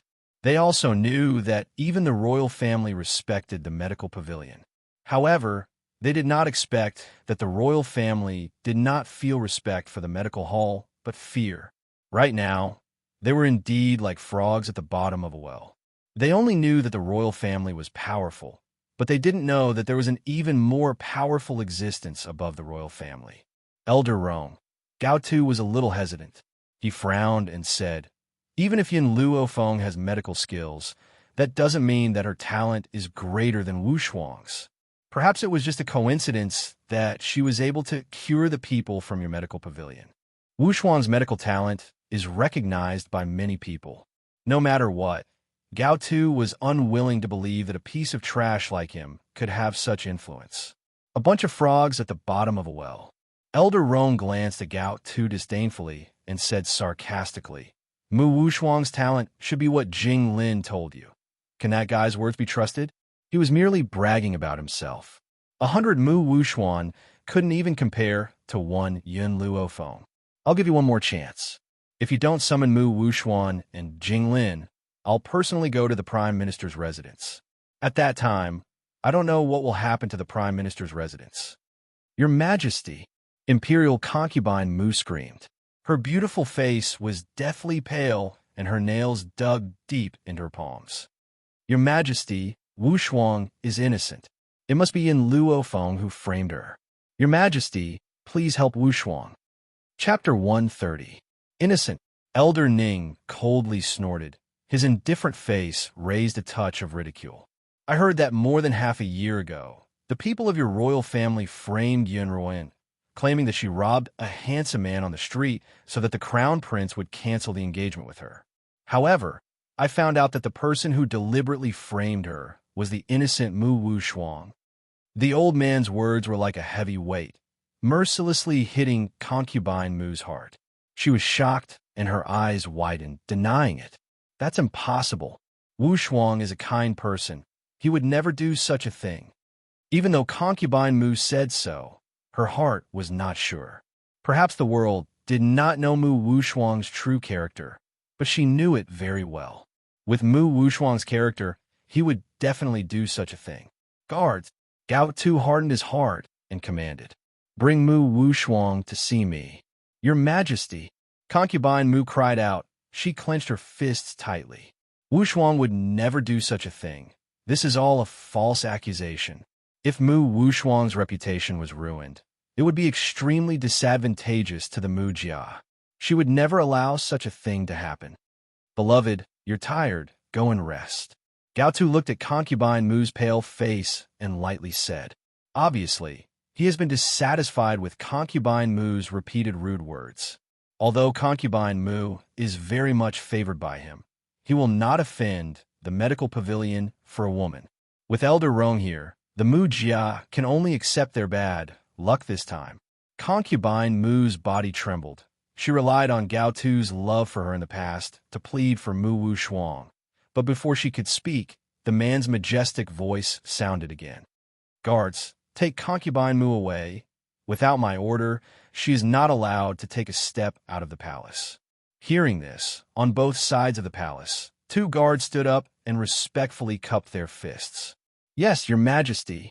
Concubine Mu's body softened and almost fell to the ground. She stubbornly supported her body and unwillingly bowed to Gao Tu, bowed and said, "This concubine will take her leave." Her beautiful eyes were filled with pitiful tears. When she looked up, she couldn't help but look at Gao Tu again. After seeing that Gao Tu did not respond, she could only follow the 2 guards out of the hall. "Elder Rong, I will send someone to bring Mu Wu Shuang. Please wait for a moment." Gao Tu smiled. His tone was no longer as sharp as before. Instead, it was filled with a fawning tone. Elder Rong snorted and ignored Gao Tu's goodwill. He arrogantly turned his head to the side and began to chat with Elder Ning. "He's old, and his legs are really inconvenient. He's not like some people who don't know how to give up their seats to the elderly." The old man's voice was filled with dissatisfaction as he frowned slightly. This caused Gao Tu to react abruptly.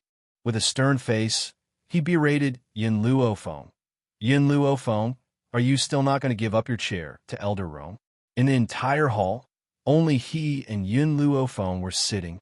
Therefore, Gao Tu was certain that the person Elder Rong spoke of was Yun Luofeng. Hearing this, the corners of Yun Luofeng's lips curled up. His demonic eyes swept towards Gao Tu, and he said with a faint smile, "Are you sure Elder Rong wants me to give up my seat? If it's not you, who else would it be?" Gao Tu's face was stern as he sternly berated. "Yin Luofeng, even though you have saved the lives of the people of the medical pavilion, Elder Rong's status is still there. You still need to respect him and not force him to repay you.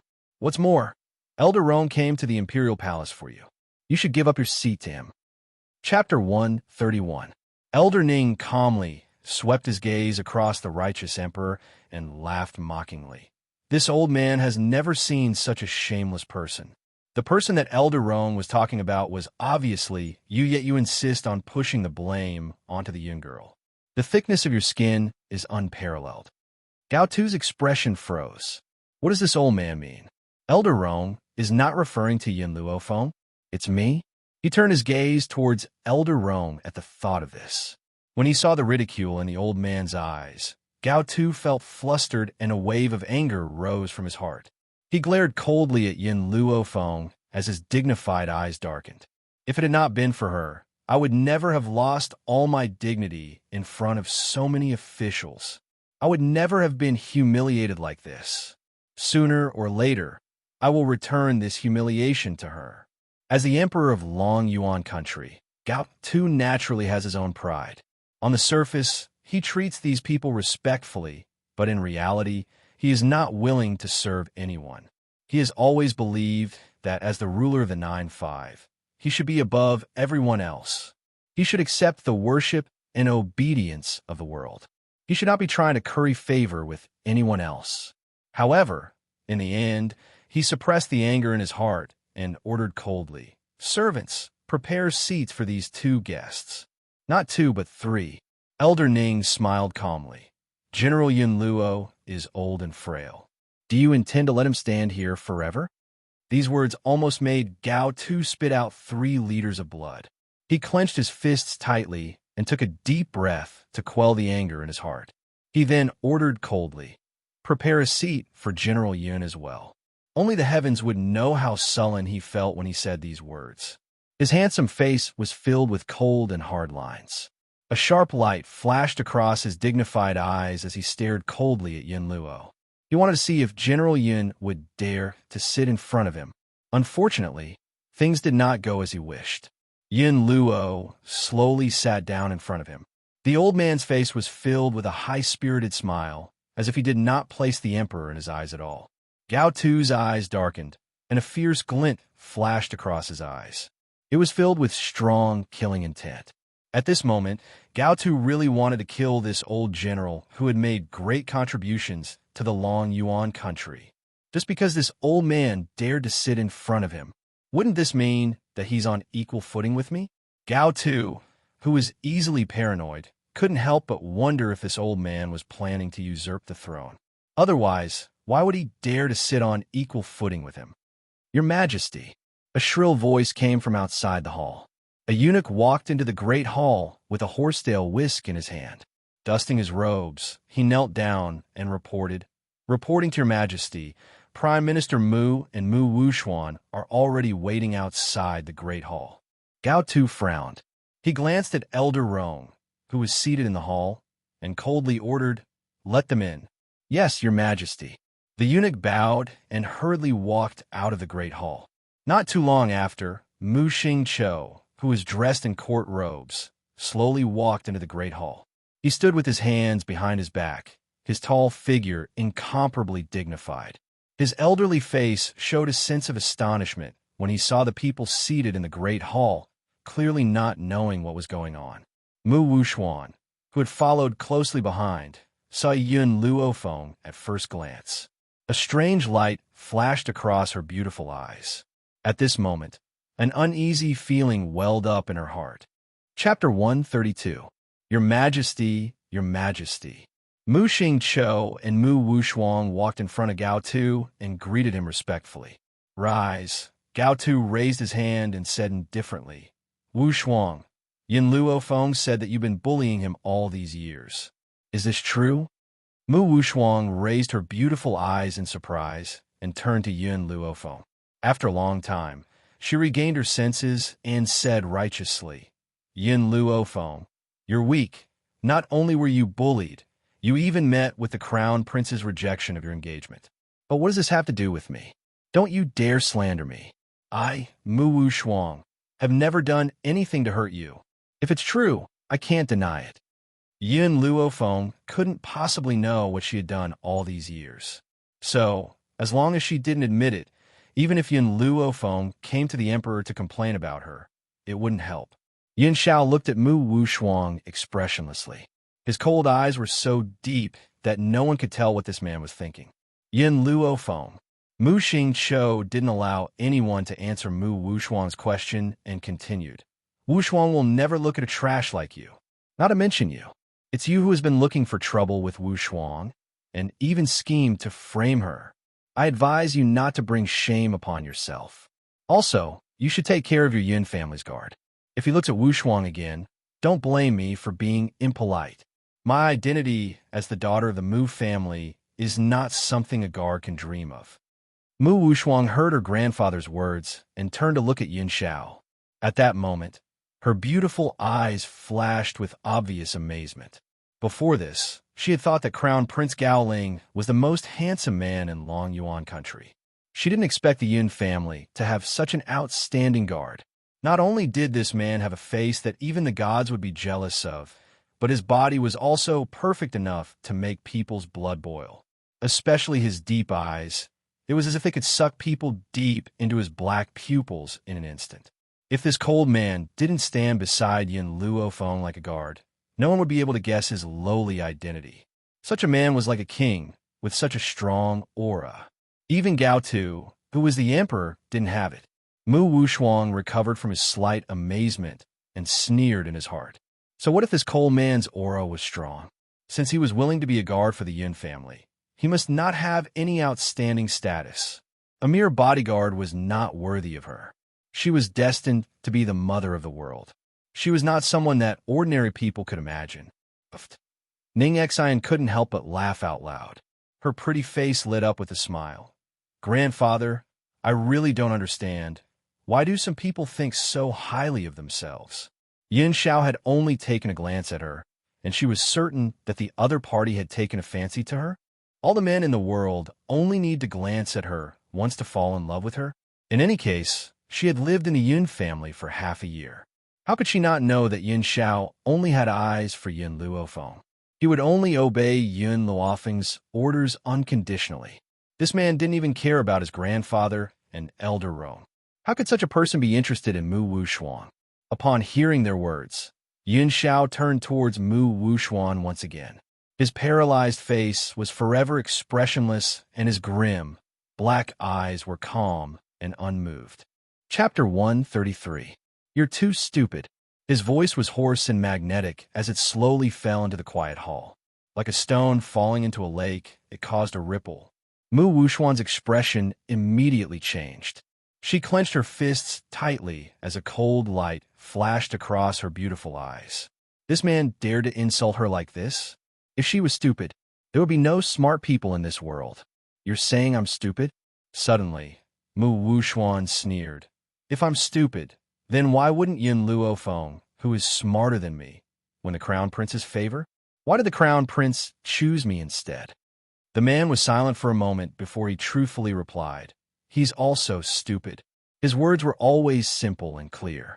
You should never expect this cold man who cherishes his words like gold to say more to you.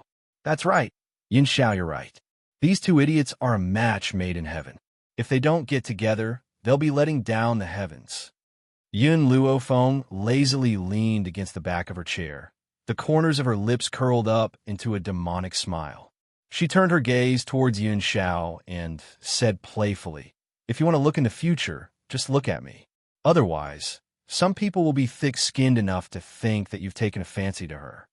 As she said this, Yin Luofeng's demonic eyes glanced at the ice-cold Mu Wushuang, and the smile in her eyes deepened. However, when her words fell into the hall, it stirred up a storm. Everyone looked at Yin Luofeng and Yun Xiao with astonished gazes, as if they were watching a piece of gossip. They had long heard that Yin Luofeng was fond of beautiful men. Not only had she pursued the crown prince for many years, but she had also stolen a man in public. Who would have thought that today? She wouldn't even let her own bodyguard off. Yin Luofeng felt the astonished gazes, and his old face became a little embarrassed. He glared fiercely at Yin Luofeng. This smelly girl. She's actually flirting with Yun Xiao as if there's no one else around. If this gets out, well, I put my old face. All right. Yin Xiao heard Yin Luofeng's words and nodded seriously. Perhaps he was afraid that Yin Luofeng would misunderstand, so he explained in a serious manner. I heard that her skin is very thick, so I wanted to see who's thicker, her or the city wall. Sure enough, I still think that she's thicker. The man's serious expression made it seem as if he was narrating a fact, making it impossible to doubt a word he said. And this is also the longest sentence he has said so far, but it was used to judge Mu Wuxuan. Was this considered Mu Wuxuan's honor? Yin Luofeng. Even if Mu Wuxuan's self-cultivation was good, he was still angered by Yun Zhao's words, and his chest heaved up and down. He angrily said, You better control your people. If you don't know how to discipline them, I don't mind doing it for you. Yin Luofeng glanced at her from the corner of his eye and slowly rose from his seat. There was a sense of arrogance in his demonic smile. You have no right to lecture my people. Mu Xingqiu, Mu Wuxuan, the blood debt that your Mu Jia owes, I, Yin Luofeng, will definitely make them pay. The Prime Minister's mansion owed the Yun family far too much. If it weren't for Mu Xingqiu, the parents of this body wouldn't have passed away at such a young age, leaving behind the young Yin Luofeng. Yin Luofeng. Mu Xingqiu's eyes were filled with anger. Yes, the death of your parents is indeed related to my Mu Jia, but I've already apologized. What else do you want? Besides, haven't you heard of the saying that if the king of hell wants you dead by midnight, who would dare to keep you alive until midnight? If your parents weren't fated to die, even if I leaked the information, they wouldn't have died. It was because the king of hell wanted to take care of them that they fell. Chapter 134. In other words, the death of Yin Luofeng's parents had nothing to do with him. So what if he leaked the information? If they weren't fated to die, they wouldn't have died either. If they died, it proves that the king of hell wanted to take them away. Besides, he has already apologized. Does the Yin family need to push him too far? Thinking of the time when Yin Luo led the army to flatten his mansion, his heart was full of resentment. Yin Luofeng, your parents died early. You should think about whether your parents did something wicked, or else the king of hell wouldn't have taken them away. Don't blame us all the time. I've already apologized. I, Mu Xingqiu, have a clear conscience. Yin Luofeng laughed. That year, when the two armies were at war, my parents fell into a bitter battle. As a result, the two of them thought of a countermeasure. But this countermeasure needed the cooperation of others. So, my father sent a letter to the imperial city overnight, but the emperor believed you and ordered you to cooperate with my parents. And you, because of your greed for beauty, fell into the enemy's honey trap, leaked the information, and even exposed the location of my parents, causing my parents to die. Isn't this your fault? Mu Xingqiu's face changed. He stubbornly said, I'll say it again. Your parents did something wicked. That's why the king of hell took their lives. I didn't do anything wrong. What's more, it's normal for two armies to fight to the death. This matter has nothing to do with me. In the face of Mu Xingqiu's shameless denial, the ministers all felt disdain, but the other party had a daughter who was an imperial concubine. No matter how much disdain they felt in their hearts, they didn't dare to show it on their faces. Yin Luofeng sneered, turned to the two old men behind him, and slightly raised the corner of his lips. Elder Rong, Elder Ning, I know you want to help me get revenge, but I still think it's more refreshing to do it myself. You don't need to intervene in this matter. Leave the rest to me. The two old men nodded, looking at Mu Xingqiu with eyes full of mockery. They have seen shameless people, but they have never seen shameless to this extent. Today was truly an eye-opener for them. Mu Wuxuan, after saying this, Yin Luofeng's evil eyes once again turned to Mu Wushuang. "You're most proud of your medical skills. I don't know if you dare to compete with me here. If I lose, you can do whatever you want with me. But if you lose, I want everyone in the Mu clan to kneel in front of my parents' grave and admit your wrongs. In addition, I want you to write a statement of guilt. Write down everything that the Prime Minister's mansion has done over the years and post it on the city walls as a warning." Mu Wushuan's expression completely changed. She couldn't agree to either of Yin Luofeng's requests. She couldn't accept with the letter of the Prime Minister's grave, let alone the Prime Minister's grave. To Mu Luofeng with this, the Prime Minister's reputation would be ruined. Mu Minister's Luo with. Mu Wushuang bit her lips tightly. Her elegant and beautiful face showed a touch of entanglement. Her brows slightly wrinkled. Obviously, she was still thinking about whether or not to agree to Yin Luofeng's challenge. "Ha ha ha. Mu Xingqiu, do you still remember what you said to me before?" Yin Luo laughed out loud and said sarcastically, "You said that your Mu family had imperial concubine Mu, and now you have Mu Wushuan. No matter how many geniuses my general's estate has, they can't compare to your Prime Minister's estate, who can talk pillow talk in front of His Majesty. But now, if Mu Wushuang refuses my granddaughter's proposal, it means that you admit that the Prime Minister's people are inferior to my granddaughter." Chapter 135. Mu Xingqiu's eyes were burning with anger.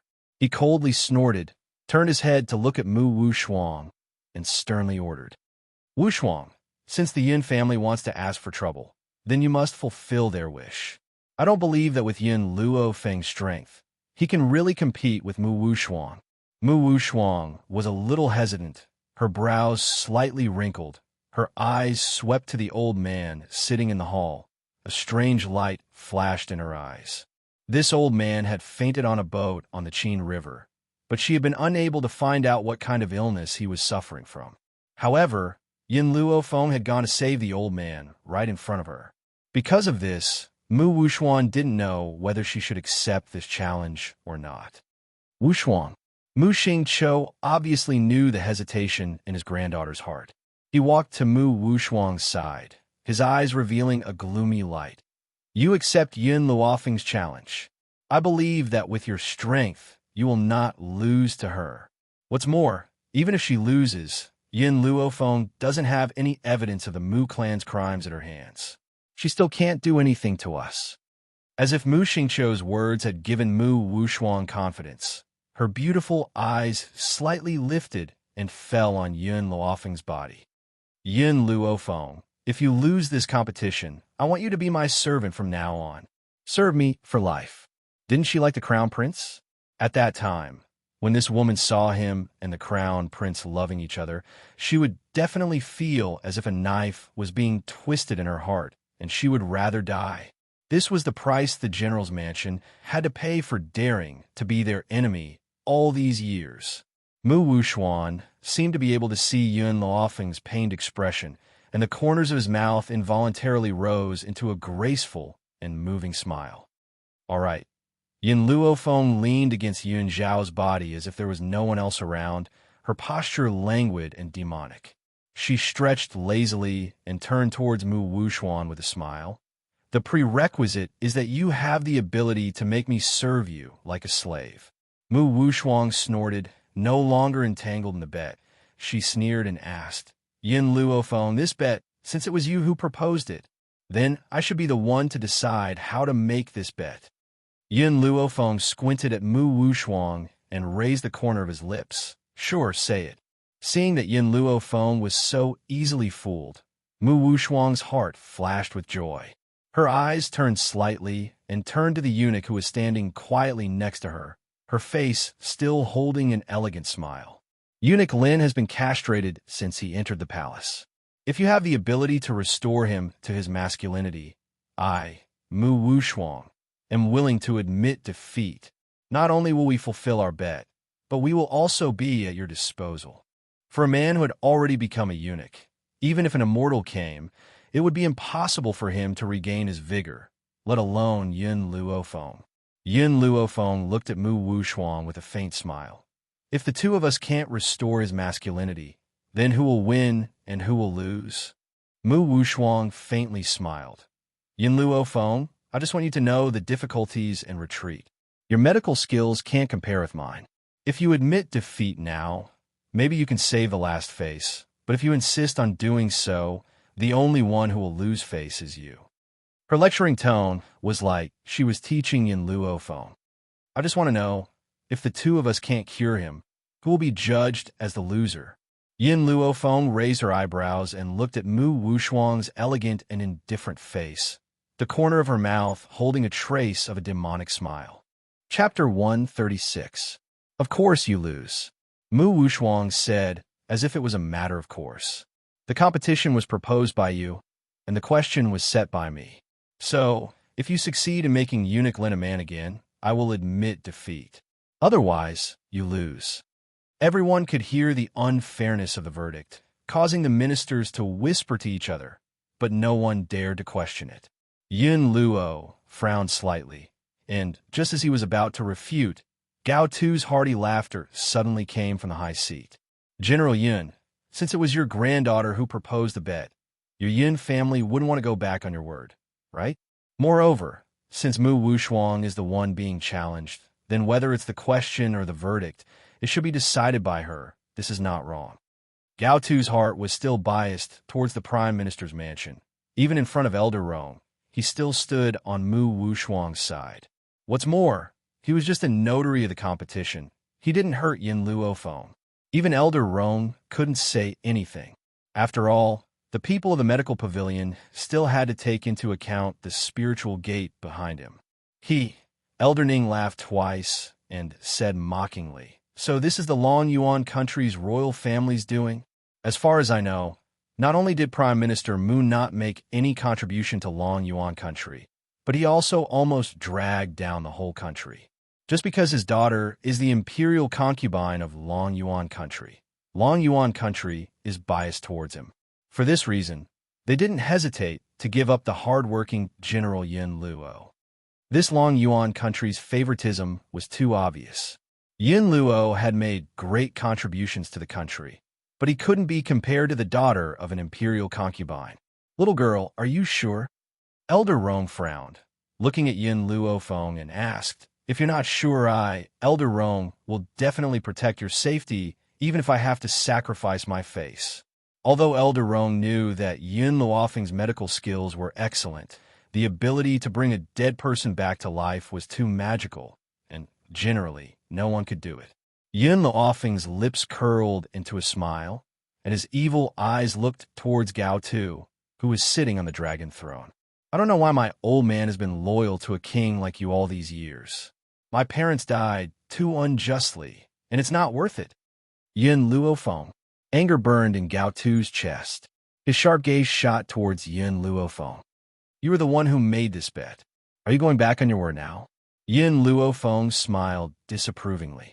I, Yin Luo Feng, have always been a man of my word. I won't be like the people of the royal family who will never keep their promises. She was referring to the fact that she didn't have to kneel in front of the royal family. However, when these words fell into Gao Tu's ears, the meaning clearly changed. We had indeed set up an engagement between you and the crown prince, but who knew that you were actually a good-for-nothing? As a piece of trash, how can you be worthy of being the mother of the world? Therefore, taking back my promise isn't my fault. It's your own failure to live up to expectations. Yin Luo Feng raised her eyebrows slightly. She didn't explain much about Gao Tu's misunderstanding. Her evil eyes slowly turned towards Elder Rong. Elder Rong, your medical pavilion has a lot of medicinal herbs. Please help me send these over. Remember, all the herbs I want must be over 100 years old. The more precious, the better. Also, put these herbs on the royal family's account. Chapter 137. Gao Tu's face was ashen, and his gaze toward Yin Luo Feng was filled with malice. Yin Xiao sensed Gao Tu's gaze, and his brows furrowed. He stood in front of Yin Luo Feng, using his own body to block Gao Tu's line of sight. If it wasn't for the fact that Yin Luo Feng didn't like other people interfering in her affairs, just this glance from Gao Tu was enough for her to die 1,000,000 times. Little Yin, tell me the name of the medicinal herb. I'll go get it for you right now. Elder Rong laughed out loud. He was in a good mood. Every stalk of 100-year-old medicinal herb had a sky-high price in the medical pavilion. Usually, they wouldn't be able to sell a single stalk in a month. They didn't expect to sell so many in such a short time. One could imagine that the emperor's treasury was going to bleed a lot this time. In addition, although this treatment is the result of the bet between me and Mu Wu Shuang, I once swore to my master that I will not treat patients who don't pay. The master that she mentioned was, of course, made up. Furthermore, she had used him as a shield. However, when these words fell on Elder Rong's heart, his eyes suddenly lit up, and he was even more certain of his guess. Wasn't that godly doctor very greedy? It was said that in order to seek treatment from him, one would need to pay a huge fortune in addition to having a good affinity with him. You have no money? Then he probably won't even see you. Therefore, Elder Rong had already determined that Yun Luofeng was the disciple of the miracle doctor.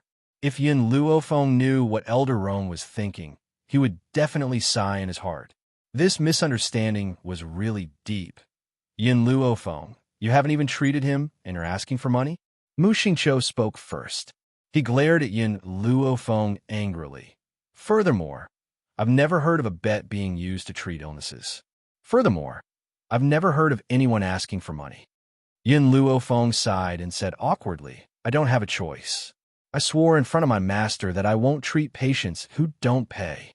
Otherwise, he will expel me from the sect. Xiao Imo, who had remained silent in the divine hall for a very long time, could not help but burst into laughter when he heard Yun Luofeng's words.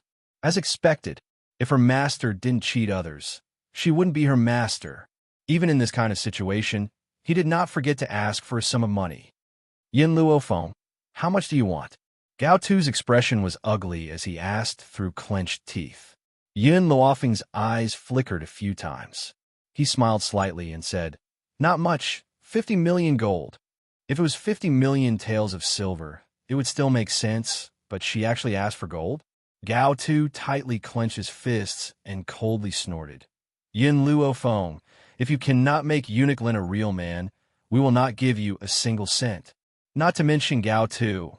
Even the ministers present all believed that Yin Luofeng was incapable of restoring Eunuch Lin's majesty. That was why he found such a lowly excuse. Now that his majesty had promised her, let's see what other excuses she could find. Just as the ministers were guessing, the girl's languid and demonic voice slowly rang out in the hall. Fine. If I fail, I won't charge a single copper coin. If I succeed, I want the royal family to fulfill their promise and pay 50 million taels of gold. She agreed. Everyone was taken aback, and their astonished gazes turned to the beautiful white-clothed girl in the middle of the hall. Could it be that the 50 million taels of gold that she had proposed was not an excuse for her incompetence? However, making a eunuch a real man was too unimaginable. How could this happen? Impossible. The ministers comforted themselves in their hearts. They definitely did not believe that Yun Luofeng's medical skills had reached such a high level. Chapter 138. Elder Rong's speed was very fast. Before long, he had arrived at the imperial palace from the medical pavilion. He took out the herbs from his space ring and smiled. Yin girl, I've brought the herbs you wanted. Everyone's eyes widened when they saw the medicinal ingredients that appeared out of nowhere. They stared at the ring on Elder Rong's finger with a hint of envy. That was a space ring, a treasure that all martial artists in the world could only dream of. Who would have thought that Elder Rong would have such a treasure? It's about time. Yin Luofeng gently stroked his chin and smiled evilly. Elder Rong, I don't trust the people in the imperial palace to brew the medicine. Hence, I'll leave this matter to you, Elder Rong. Oh yes, don't forget to ask the emperor for your reward. To have Elder Rong brew the medicine personally, I'm afraid not many people in Long Yuan country have such treatment. It should not be less than 10 million gold. At this moment, the man on the high seat's face turned ashen, his eyes burning with anger. He wanted to use his eyes to cut Yin Luofeng into 1,000 pieces. Elder Rong laughed out loud. That's right, the Yin girl is right. I'll personally brew the medicine, so I can't be sure of money. Gao Tu, you should prepare the money first, just in case you can't take out so much money in an emergency. Gao Tu took a deep breath, suppressing the anger in his heart. He gritted his teeth and said, Yin Luofeng, if you can't cure his infertility, I will make you pay for what you've done today. Yin Luofeng raised his eyebrows and smiled evilly. You won't have such a chance. What was arrogance? No one knew better than the officials present. A hedonistic son was indeed a hedonistic son. No matter what he did, he was always so brainless. A eunuch who had his manhood cut off could still become a man? This was even more exaggerated than an ant raping an elephant. Feng, Yin Luofeng frowned and asked worriedly, How confident are you? Hearing the old man's worried voice, Yin Luofeng smiled devilishly. His eyes were filled with incomparable confidence. Don't worry, just collect the money. I will fill up our Yun family's treasury. Besides, this is what he owes our Yun family. Yin Luofeng did not say anything else. Even he himself did not know why he trusted this granddaughter, whom he had not seen in 10 years. It was as if whatever she said, she would definitely do it. Before long, Elder Rong boiled the medicinal ingredients into soup and brought it in front of Yin Luofeng. Yin Luofeng took the medicinal soup and slowly walked towards Eunuch Lin. Your Majesty! Eunuch Lin turned pale with fright and hurriedly turned to look at Gao Tuesday. He wanted to plead on his behalf, but Gao Tu's words made him unable to say anything. Do whatever she tells you to do, don't disobey. The emperor's voice was filled with an unquestionable decision, causing Eunuch Lin's heart to be filled with bitterness. He turned to look at the young girl who had already walked up to him, and a sense of fear slowly rose in his heart. Drink it. The young woman raised her brows as she looked at Eunuch Lin.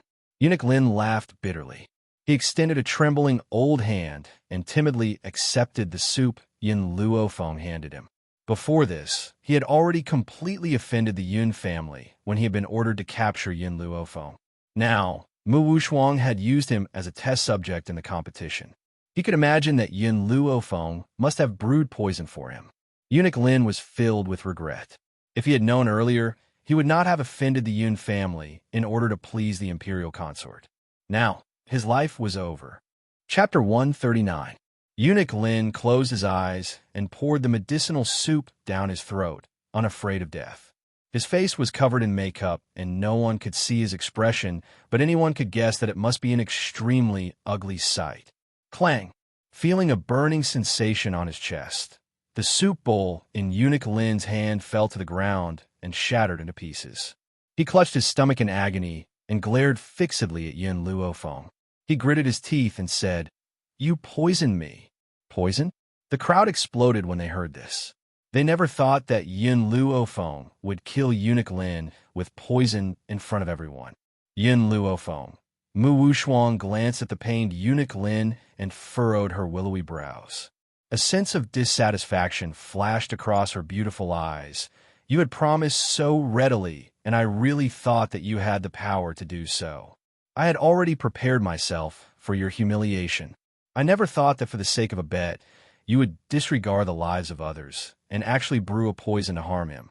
Mu Wushuang looked puzzled as she stared at the young girl who was standing with her arms crossed in front of her. She really could not understand how Yin Luofeng could still remain as steady as Mount Tai at a time like this. Mu Wushuang furrowed her willowy brows and continued to berate him in a righteous voice. Yin Luofeng, you've harmed people's lives. How can you act so righteously? A person like you is not fit to be a doctor. In the great hall, the ministers all stared accusingly at Yin Luofeng. Some of their eyes were even filled with disdain and ridicule, feeling disdain for the young girl's actions. The young girl's peerless features curled into a demonic smile. She crossed her arms over her chest and lazily glanced at Eunuch Lin, who was rolling on the ground in fright. He's rolling on the ground with such strength. Does he look like he's been poisoned? As soon as the young lady finished speaking, all eyes gathered on Eunuch Lin. Eunuch Lin was stunned and stopped rolling on the ground. He could not understand what was going on either. In that moment, he clearly thought that he was about to be poisoned to death. Why is he still perfectly fine now? Moreover, a warm feeling enveloped his entire body, making him feel unusually comfortable. I'm not dead. Eunuch Lin crawled to his feet and dusted off the dust on his robes. He smiled awkwardly. My apologies, I thought that I'd been poisoned. Did he think he was poisoned? If not for the fact that Eunuch Lin was extremely trusted by His Majesty, they would have already cursed him. This guy thought that he was poisoned and was making a big fuss here, causing them to lose face together with him. Mu Wuxuan clenched her fists tightly as a look of shame appeared on her face. She wished she could find a hole to hide in. This was too shameful, too shameful. It was all Eunuch Lin's fault. If he hadn't stood up for him, he wouldn't have been humiliated like this. Your Majesty, just as Eunuch Lin was about to explain his actions, there was a thump as a leg kicked him in the crotch. Caught off guard, he was sent flying. What are you doing? Eunuch Lin shrieked angrily as he glared at Yin Luofeng. Yin Luofeng didn't say much. She lifted Eunuch Lin up again and slammed him onto the ground. She stepped on Eunuch Lin's body and said evilly, "Don't forget, the Emperor said that you have to do whatever I tell you to." Then, Yin Luofeng retracted his leg, his voice filled with laziness. Chapter 140. Aside from Yin Xiao, no one else had noticed that Yin Luofeng had injected spiritual energy into Eunuch Lin's body while he was berating him. Eunuch Lin's chest burned with rage. He knows that Yin Luofeng must have done it on purpose. He was just looking for an excuse to beat him up. The more he thought about it, the angrier Eunuch Lin became. He rose to his feet and was about to complain when he suddenly felt a burning sensation in his crotch. It was a very uncomfortable feeling. Ning Xin, turn around. Yin Luofeng turned towards Ning Xin and raised his brow. Ning Xin blinked and a sense of confusion flashed in her eyes. However, she did not ask anything and turned her back towards Yin Luofeng. The moment the beautiful girl turned around, Yin Luofeng pulled out a sword from a guard's hand. With two swishing sounds, Eunuch Lin's clothes were all cut to shreds.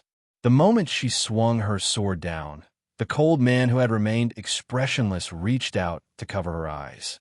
Yin Luofeng raised the corners of his lips. Sometimes, she did not need to say much for Yun Xiao to know what to do. Even Yin Luofeng himself could not understand when she and Yun Xiao had developed such a tacit understanding. Impossible, I must be blind. This is absolutely impossible. After a moment of silence in the great hall, a shocked voice suddenly rang out. Mu Wuxuan had forgotten all the restraint a woman should have as her beautiful eyes stared fixedly at the naked Eunuch Lin. She hurriedly covered her mouth to prevent herself from screaming out loud. This woman has really turned a eunuch into a real man? How is this possible? Even my master could not do such a thing. How did this woman manage to do it? At this moment, Mu Wuxuan's body began to tremble violently.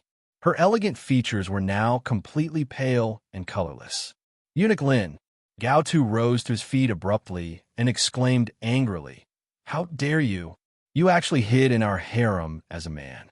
What are your intentions?" Thump. Eunuch Lin was so frightened that he fell to his knees and spoke in a trembling voice. "Your Imperial Majesty, this servant has been wrongly accused. This servant has really undergone the punishment of castration. However, I don't know what's going on. It has grown back on its own." Eunuch Lin, there's no need for you to say anything more. You must have escaped the punishment. Guards, drag Eunuch Lin away and behead him in public. A murderous intent flashed in Gao Tu's eyes as he ordered sternly. Based on Gao Tu's point of view, Eunuch Lin must have escaped the punishment of castration. That was why he now has the characteristics of a man. This could not be the effect of Yin Luofeng's medicine. Seeing the two guards walking over, Eunuch Lin's body softened and he collapsed to the ground. His face was filled with despair. He knew that His Majesty wouldn't acknowledge Yin Luofeng's ability and would only use him as an example. Gao Tu turned and looked at Luofeng. From Luofeng I Lin Luofeng I and Luofeng I Luo I from the punishment from Luo Lin Lin and Luo Chenhu Lin. This competition does not count. You can choose another day to compete with Mu Wuxuan again. Yin Luofeng gently raised her brows. She never thought that Gao Tu would shamelessly deny everything. He had even directly judged that Eunuch Lin had escaped the punishment of castration. His motive was to protect Mu Wuxuan. Suddenly, Yin Luofeng wanted to know what benefits the Prime Minister's residence had given him to cause him to act in such an unreasonable manner. Chapter 141. Since you claim that Eunuch Lin has escaped the punishment of castration, then I shall castrate you. Yin Luofeng smiled devilishly. The sword in her hand suddenly left her hand, and with a slash, it sliced through Eunuch Lin's penis. As her eyes were still blindfolded by Yun Xiao, this attack was completely based on instinct. A heart-wrenching scream pierced through the air, bringing with it a hair-raising, mournful shriek. Eunuch Lin immediately fainted from the pain. Fresh blood continued to gush from his lower body, staining the ground red. The young girl's cruel and decisive methods caused the officials to shiver. They never thought that she would castrate Eunuch Lin in front of everyone. Yin Luofeng, Gao Tu was thoroughly enraged. He suddenly stood up and said sternly, "What are you doing?" As if he did not sense Gao Tu's anger, Yin Luofeng said unhurriedly, "Elder Rong, please prepare another bowl of medicine and force it into his mouth. This time, I have already castrated Eunuch Lin in front of everyone, so that certain people will no longer have any excuse." Elder Rong recovered from his shock and laughed out loud. "Little girl, there's still some medicine left. I'll go get it for you." This girl is decisive in killing and never shows mercy to her enemies. Her future achievements will be immeasurable. As soon as he finished speaking, he quickly walked out of the great hall and soon disappeared under the blazing sun. A moment later, Elder Rong, who was carrying a bowl of medicine, strode into the great hall. Without another word, he walked in front of Eunuch Lin and held his chin tightly with his fingers, forcing the bowl of medicine into his mouth. Cough, cough. The eunuch choked and coughed a few times, slowly regaining consciousness. At the same time, Yin Luofeng's fist once again landed fiercely on his body. With a slash, he spat out a mouthful of blood, and his already pale face turned even paler. After this ordeal, Eunuch Lin seemed to have aged a few decades, and his gaze gradually became unfocused. All the officials stared fixedly at Eunuch Lin, unblinking, afraid that they would miss something. Even Mu Wuxuan did not care about the difference between men and women, his gaze landing on Eunuch Lin's crotch. Under everyone's gazes, Eunuch Lin's blood-stained crotch was like a bean sprout that was beginning to sprout. The entire hall quietened down along with the changes in his body. It was so quiet that one could hear a pin drop. Bang! Gao Tu's body landed heavily on the dragon throne. His face was ashen as he stared at the dazed Eunuch Lin. He thought about how laughable his words were. Impossible, this can't be true. Mu Xingqiu was the first to react. His body trembled as he staggered backwards. He stared at Eunuch Lin in disbelief. A eunuch could become a man? He had never heard of such a thing. If Yin Luofeng had not castrated Eunuch Lin in front of them, perhaps they would have been like Gao Tu and believed that Eunuch Lin had avoided the castration and not because of the medicine. In an instant, all the officials in the hall looked towards Yin Luofeng, their eyes burning with passion. Just how great of a medical skill was needed to make a eunuch grow into a man. Forget about Mu Wuxuan. Even her master did not have such a powerful ability. It was laughable that Mu Wuxuan had used a lecturing tone to speak to Yin Luofeng. Chapter 142. Your Majesty, this time my granddaughter has won the bet. Shouldn't you ask the Prime Minister's residents to fulfill their promise? Yin Luoqiu's eyes were filled with pride as he asked in a bright voice. At this moment, Gao Tu's expression was rather disheveled as he slumped onto the dragon throne. His gaze slowly turned towards Mu Xingqiu and his grandson, and he said weakly, "Prime Minister Mu, tomorrow you will personally go to the graves of Yin Luofeng's parents and kneel down to apologize to them. Also, write a letter of guilt and paste it on the city walls." Mu Xingqiu's face was ashen. As he lowered his head, a fierce look flashed across his eyes. Your Majesty, Your Majesty. At this time, Gao Tu could not show favoritism towards him, so he could only lower his stance. However, he would remember this debt. One day he would repay this damn girl Yin Luofeng. I'm tired. All of you can leave. Gao Tu closed his eyes tiredly. His heart was filled with bitterness. No matter how he thought about it, he would never have thought that Yin Luofeng was really a doctor and had such extraordinary medical skills. If he had known earlier, he would not have sided with the Prime Minister's residence and offended such a genius doctor. At this moment, Gao Tu finally understood the meaning of Elder Rong's words. Compared to Yin Luofeng, Mu Wushuang was really nothing. Elder Ning. Yin Luofeng raised an eyebrow and turned to face Elder Ning. The corners of his lips curled into an evil smile. Hand over all the things you've found these past few years to the Prime Minister's residence. Have them write down their crimes according to the contents. I want everything. Half a year ago, she had asked Elder Ning to investigate all the crimes of the Prime Minister's residence, just for today. She would make the people from the Prime Minister's residence admit to everything they had done in front of everyone. Also, the smile on Yin Luofeng's face did not change. Instead, it became even more evil. It's not enough for the Prime Minister's residence to just paste the letter of guilt on the city gates. I want the Prime Minister's residence to read out the contents of the letter of guilt in front of all the citizens of Long Yuan country. Yin Luofeng. Mu Xingqiu clenched his fists in anger. A wave of anger almost burst out from his chest. Don't go too far. Could it be that your Prime Minister's mansion can afford to gamble, but can't afford to lose? Yin Luofeng cast a sidelong glance at the ashen-faced Mu Xingqiu. Since that's the case, Yin Xiao, take these people to the city gates tomorrow and force them to confess their crimes. If they refuse to talk no matter what, beat them until they are willing to talk. Yin Luofeng, how dare you? I am an important minister of the imperial court. What qualifications do you have to kidnap me? Mu Xingqiu's eyes were filled with intense killing intent as he asked fiercely. Yin Luofeng smiled evilly. So what if you're an important official of the court? I, Yin Luofeng, never fear anyone when I do things. If you don't believe it, you can give it a try. Mu Xingqiu clenched his fists tightly. His body trembled in anger. His eyes were spitting fire as he stared fixedly at the girl's lazy yet demonic figure. The killing intent in his eyes intensified. If he had known earlier, he would have killed this little slut before Yin Luo returned to the imperial court.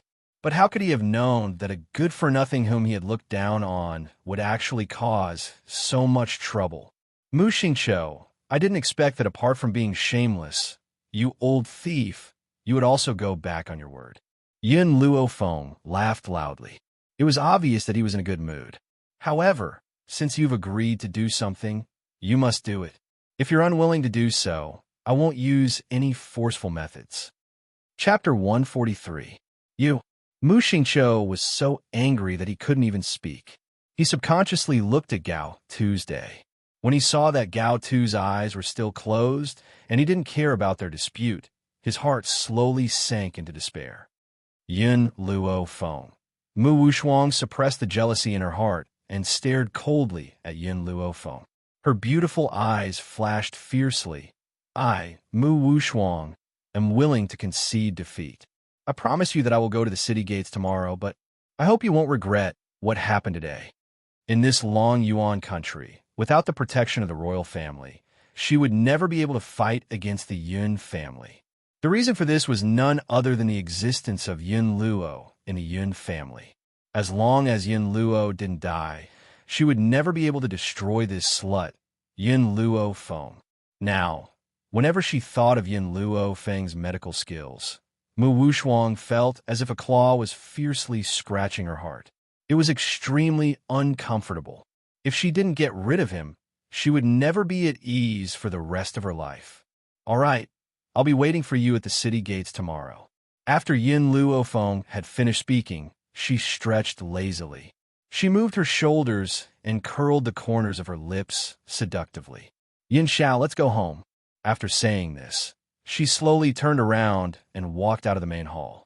The afterglow of the setting sun poured down and fell on the girl's snow-white dress. It was so beautiful that it could take one's breath away. Yin Xiao was like a loyal bodyguard, following by Yin Luofeng's side from the very beginning.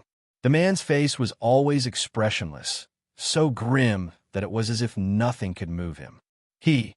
Elder Ning laughed and looked meaningfully at the backs of the two young men as they left.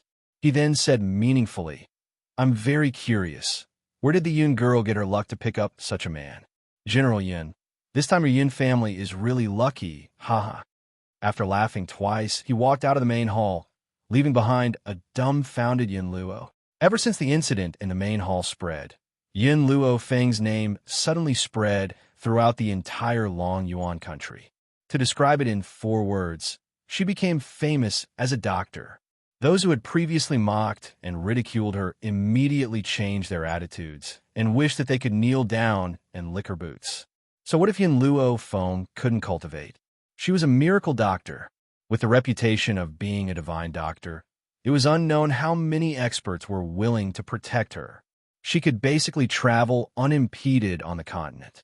Even though Yun Luo Feng had saved Elder Ning by the Qin River that day, many people still held a skeptical attitude. But now, so many officials from the Imperial Palace had gone to General Yun's residence to curry favor with him. One could imagine the shock that Yun Luo Feng brought to them.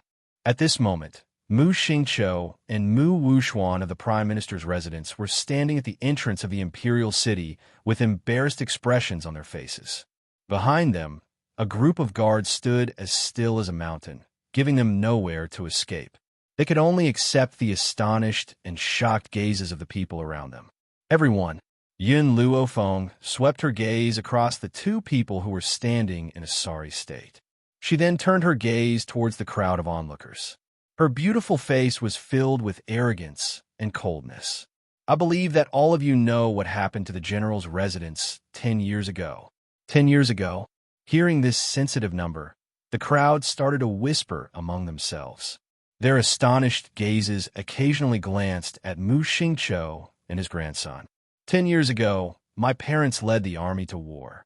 However, because Prime Minister Mu Xingqiu was greedy for women, they fell into the enemy's trap. This resulted in a leak of intelligence and caused my parents to die on the battlefield. Yun Luofeng's brows showed a deep sense of pain. Her voice also became increasingly sharp.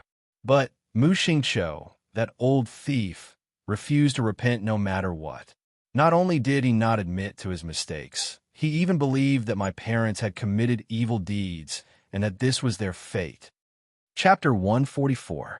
The young lady's words were sharp, causing Mu Xingqiu to lower his head, almost burying it in the dust.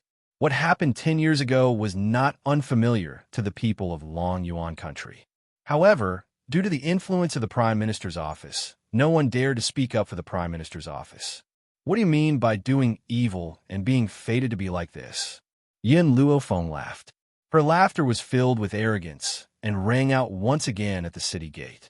"I only know that good people do not live long, while evil people live for 1,000 years. My parents were killed by that old bastard Mu Xingqiu, who knew that he would not feel any remorse after killing my parents. Hence, today, I will make Mu Xingqiu confess all the evil deeds he has done over the years to avenge my parents." "Good." Someone in the crowd started clapping, and the others followed suit. At this moment, everyone's emotions were stirred up. Major General Yun is young and talented, and the young madam is valiant and heroic.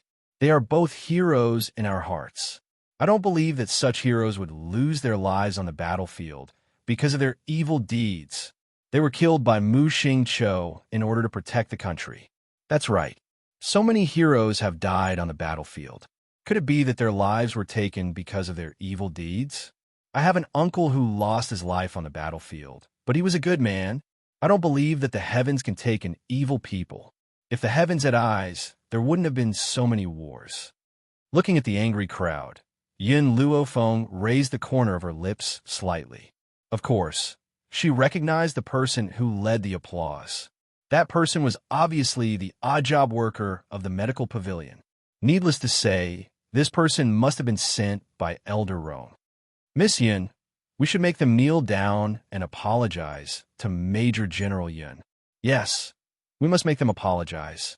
If they don't, they should pay with their lives for Major General Yun and the young madam." The reaction of the crowd was very intense. At this moment, they had thrown away all their misgivings. Some of them even spat at Mu Xingqiu, who was in a sorry state. Of course, Yin Luofeng also understood that it was precisely because these people had seen Mu Xingqiu's sorry state that they dared to step forward. If they were to face the high-spirited Prime Minister Mu, it was likely that they would not even dare to say a single word.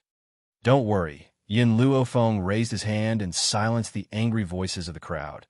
"I've asked them to come here now because the medical pavilion has investigated the crimes that the Mu family has committed over the years. Once this matter is over, I will make them personally go to my parents' grave and apologize." Actually, these things were all investigated by Elder Ning. However, the people did not know Elder Ning's identity. Therefore, Yin Luofeng brought up the medical pavilion. With the reputation of the medical pavilion, no one would doubt the truth of the matter. Mu Xingqiu's expression was very ugly, especially when someone had spat on him when he wasn't paying attention. The spit even had a disgusting stench that made people want to vomit. "Mu Xingqiu." Yin Luofeng turned around and looked at Mu Xingqiu. "Take out your book of crimes and report all the crimes that you have committed over the years. If there is even one missing, I will cut off one of your arms." Mu Xingqiu's body shivered violently. His hand trembled gently, and he almost dropped the book of crimes in his hand. Chapter 145. I, Mu Xingqiu, have committed many mistakes over the years. Mu Xingqiu's voice trembled. "What I regret the most is my lust for beauty, causing Major General Yun and young Madam to die on the battlefield. I can never make up for this mistake." Mu Xingqiu's face became more and more unsightly. The hand that was holding the book trembled more and more, and his eyes were full of despair. "Secondly, when I was young, I had an affair with my sister-in-law and was accidentally discovered by my brother. In order not to spread this matter, I poisoned and murdered my brother. I told the public that he had contracted an illness and died." Wow, the crowd was in an uproar. No matter how they thought about it, Mu Xingqiu not only had an affair with his sister-in-law, but also murdered his own brother. Why didn't God punish such a person who was worse than an animal? Just as Yin Luofeng had said, good people don't live long, but scourges last for thousands of years. Compared to Major General Yun, who served the country and the people, Mu Xingqiu was the one who was truly guilty. Thirdly, because my father and mother suspected the cause of my brother's death, I was afraid that they wouldn't forgive me if they knew, so I acted first and killed them. To the public, I said that my father and mother couldn't bear the death of my brother, so they hanged themselves. The crowd was once again shocked by Mu Xingqiu's words. They thought that Mu Xingqiu was cruel enough to have an affair with his sister-in-law and brother, but they didn't expect that he would even kill his own parents. How could such a person still be alive in this world? The heavens are really blind. Next, every time Mu Xingqiu reported his crimes, the shock in the hearts of the crowd deepened. This Mu Xingqiu killed his brother and father, had an affair with his sister-in-law, and committed all sorts of crimes. There wasn't a single thing he hadn't done. It could be said that he had committed all the crimes that could be committed. Not a single one was left out. Mu Xingqiu's face turned from livid to pale, and in the end, it was as pale as a dead man's face. Until even he himself became numb, like a machine, he only knew how to read according to the book, not missing a single word. After he had reported more than 100 crimes one by one, the entire street in front of the city gate became quiet. It was so quiet that even the sound of the breeze could be heard clearly. Mu Wuxuan, it's your turn. Yin Luofeng turned her head to look at Mu Wuxuan. The corners of her lips curled up into a demonic smile. Do you plan on confessing your crimes yourself? Or do you want me to help you? The help she was talking about was, of course, brute force. If Mu Wuxuan insists on not confessing, she doesn't mind using brute force to make him accept. Mu Wuxuan's face turned deathly pale in an instant. He bit his lip and silently looked at Yin Luofeng. Mu Wuxuan? Did Mu Wuxuan also make mistakes? This was impossible. Mu Xingqiu had indeed committed many evil deeds, but what did this have to do with Mu Wuxuan? Mu Wuxuan is elegant and kind. It's impossible for him to do evil things. Tsk, haven't you heard of the saying, you may know a person's face, but not his heart? The medical pavilion has great prestige in the mainland. Since this matter was investigated by them, it cannot be false. After Yun Luofeng's words rang out, the quiet city gate became lively once again. The crowd whispered to each other, and their eyes revealed astonishment. Mu Xingqiu, with the exception of Mu Wushuang, was not a good person. Everyone knew that Mu Xingqiu was shameless and lustful. For the sake of beauty, he leaked information and dragged down Major General Yun and his wife. Mu Wuqian, the eldest young master of the Mu clan, was indifferent, arrogant, cruel, and merciless. He did not put the world in his eyes at all. The second young master, Mu Shun, was a legitimate playboy. He often let a group of people out to cause trouble. Last time, he was severely beaten up by the Yun clan's guards who were protecting Yun Luofeng. Only Mu Wushuang, who was elegant and kind, had not done any evil deeds. How could the world believe that he also had a book of crimes? Chapter 146. At the noisy gate of the city, after the crowd's discussion, Mu Wushuang clenched the confession book in his hand, and a cold light flashed in his eyes. Today's humiliation, one day, I will return it to Yun Luofeng. Thinking of this, Mu Wushuang suppressed the anger in his heart and opened the book in his hand. I, Mu Wushuang, have committed heinous crimes and have killed countless people. Killed countless people? Boom! Mu Wushuang's words were like a sudden clap of thunder. Everyone's hearts were fiercely shaken. They stared dumbfoundedly at the pale-faced Mu Wushuang. For a moment, they even suspected that there was something wrong with their ears. Facing the astonished gazes of the crowd, Mu Wushuang kept his head down. His hand that was holding the book trembled slightly. Not only did I secretly send a message to the Crown Prince half a year ago, asking him to find a man to frame Yun Luofeng on the streets for molesting a beautiful man, causing Yun Luofeng's reputation to go down the drain.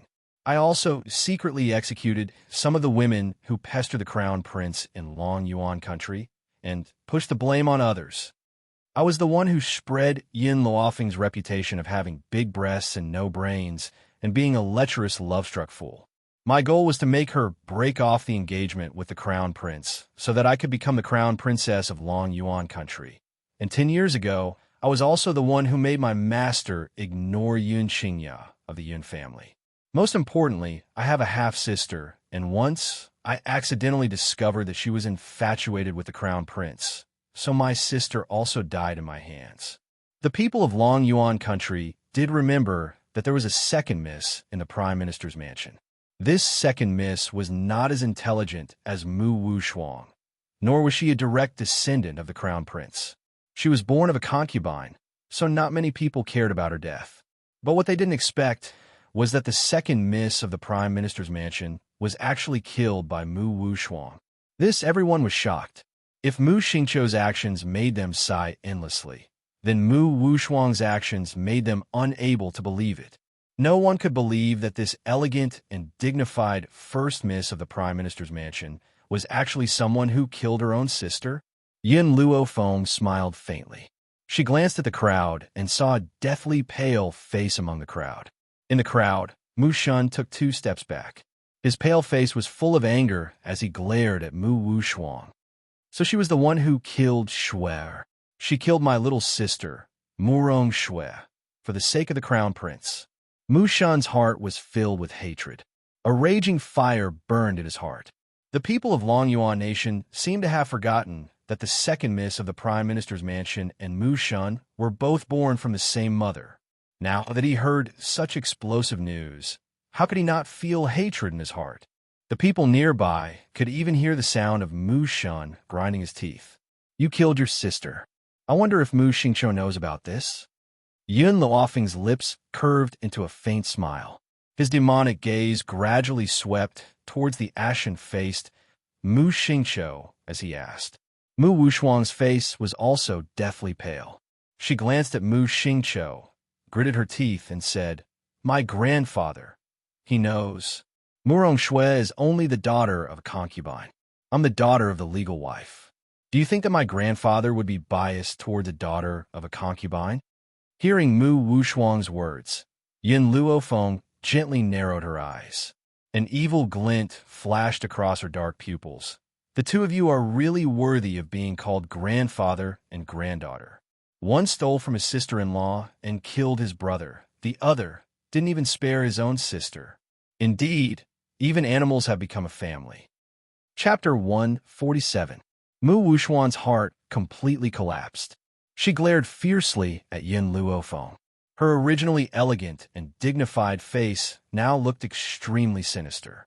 Yin Luofeng, you will pay for what you've done to me today. Yin Luofeng smiled evilly as he leaned lazily against the grim man behind him. He then glanced sideways at the ashen-faced Mu Wuxuan and said, "In this world, only I, Yin Luofeng, can scheme against others. No one has ever been able to scheme against me. I'll be waiting for you to come and settle the score with me." As soon as she finished speaking, her face turned solemn, and she ordered with a sneer, "Yin Xiao, tie these two up and send them to my parents' grave. My old man has been waiting there for a long time." "All right." The man's grim eyes retracted from the beautiful girl's body and stared expressionlessly at Mu Xingqiu and Mu Wuxuan. A cold, murderous intent flashed across his deep, black eyes. "Stop, what are you doing? I'm a minister of the imperial court, and you're just a little guard." Mu Xingqiu was frightened by the man's imposing manner. He felt that this man not only wants to tie him up, but also wants to kill him. Fear rose in his heart, and he involuntarily took a step back. However, before he could turn around and escape, he was picked up by the man like a chicken. His face immediately turned pale with fright. "Let's go." Yin Luofeng looked at the two people in Yun Zhao's hands and yawned lazily. He then turned around and walked toward the city gate. After the figures of these people had disappeared, the crowd at the city gate once again burst into a clamor of discussion. Sure enough, one may know a person's face but not their heart. I never thought that the elegant and dignified eldest lady of the Mu family would be such a person. Her sister was only infatuated with the crown prince and had no intention of getting the crown prince. In the end, she actually killed her sister. Didn't you hear what she said just now? Previously, Yin Luofeng of the Yun family had molested a handsome man in the street. TSK. I really didn't expect Mu Wuxuan to be such a person. I reckon that when this matter spreads out, the crown prince will no longer want her. That's right, a scheming bitch like Mu Wuxuan is not worthy of being the mother of the nation. Outside the city, surrounded by pine trees, two mausoleums stood quietly at the top of the mountain. On top of the mausoleum, the tombstones carved with cinnabar were very eye-catching, as if they had been painted with fresh blood. The white-haired old man crawled on the ground. His trembling fingers gently stroked the words on the tombstone. His eyes revealed a deep pain. It was a pity that young General Yun Yang, a young and talented man, had been buried in the battlefield. Young Mistress Bai Ling, a heroine among women, had risked her life for the country with Major General Yun and had been buried in the battlefield with him. Feng, your parents' wish when they were alive was to be buried here together after they died. They wanted to be far away from the noise of the world and ignore the smoke of war in the world. Now, it can be said that their wish has been fulfilled. In this forest, no one could disturb them. Yin Luo closed his eyes slightly. Until now, he could still recall the war report he had received from the front line more than a decade ago. It said that Yun Yang and his wife had died on the battlefield, and the heart-wrenching pain they had felt. Before the pain in his heart could subside, he had to fight in place of his son to protect this land and its people. But in the end, what did he get in return? He couldn't avenge his eldest son and daughter-in-law, and his youngest son was also plotted against, living in a secret chamber without any light. As for him, he had left his granddaughter to go to the border for 10 years, but he had never been able to compete with imperial concubine Mu's pillow talk in the emperor's ear. Chapter 148. How could such a lecherous and incapable ruler be worthy of his loyalty? Yin Luofeng slowly walked towards the tombstone and stared at the carvings on the tombstone with her dark eyes. She seemed to be reminded of the respectable couple on the battlefield. "Father, mother, I've come to see you." She was not the real Yin Luofeng. She was only borrowing the power of this body to continue living. However, it was because she had merged with this body that her feelings had gradually shifted towards the original body. Don't worry, I will avenge you sooner or later. Whether it's the Prime Minister's mansion, the muddle-headed and tyrannical dog of an emperor, or the person who had truly killed you, I will avenge them all. The young girl's words caused a sense of relief to appear in Master Dongfang's eyes. He then turned towards Mu Xingqiu and his grandson, who had been escorted to the tombstone. His elderly features instantly sank. Mu Xingqiu, you old thief, I never thought that this day would come for you. Ha ha ha. Yun Luo burst into laughter. His smile was refreshed, and his eyes were filled with malevolence. Get out of here. You. Mu Xingqiu was enraged.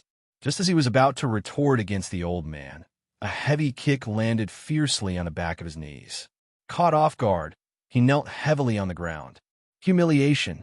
This was a great humiliation. Mu Xingqiu's head was pressed against the ground. He could not help but clench his fists tightly. His eyes were filled with humiliation and anger.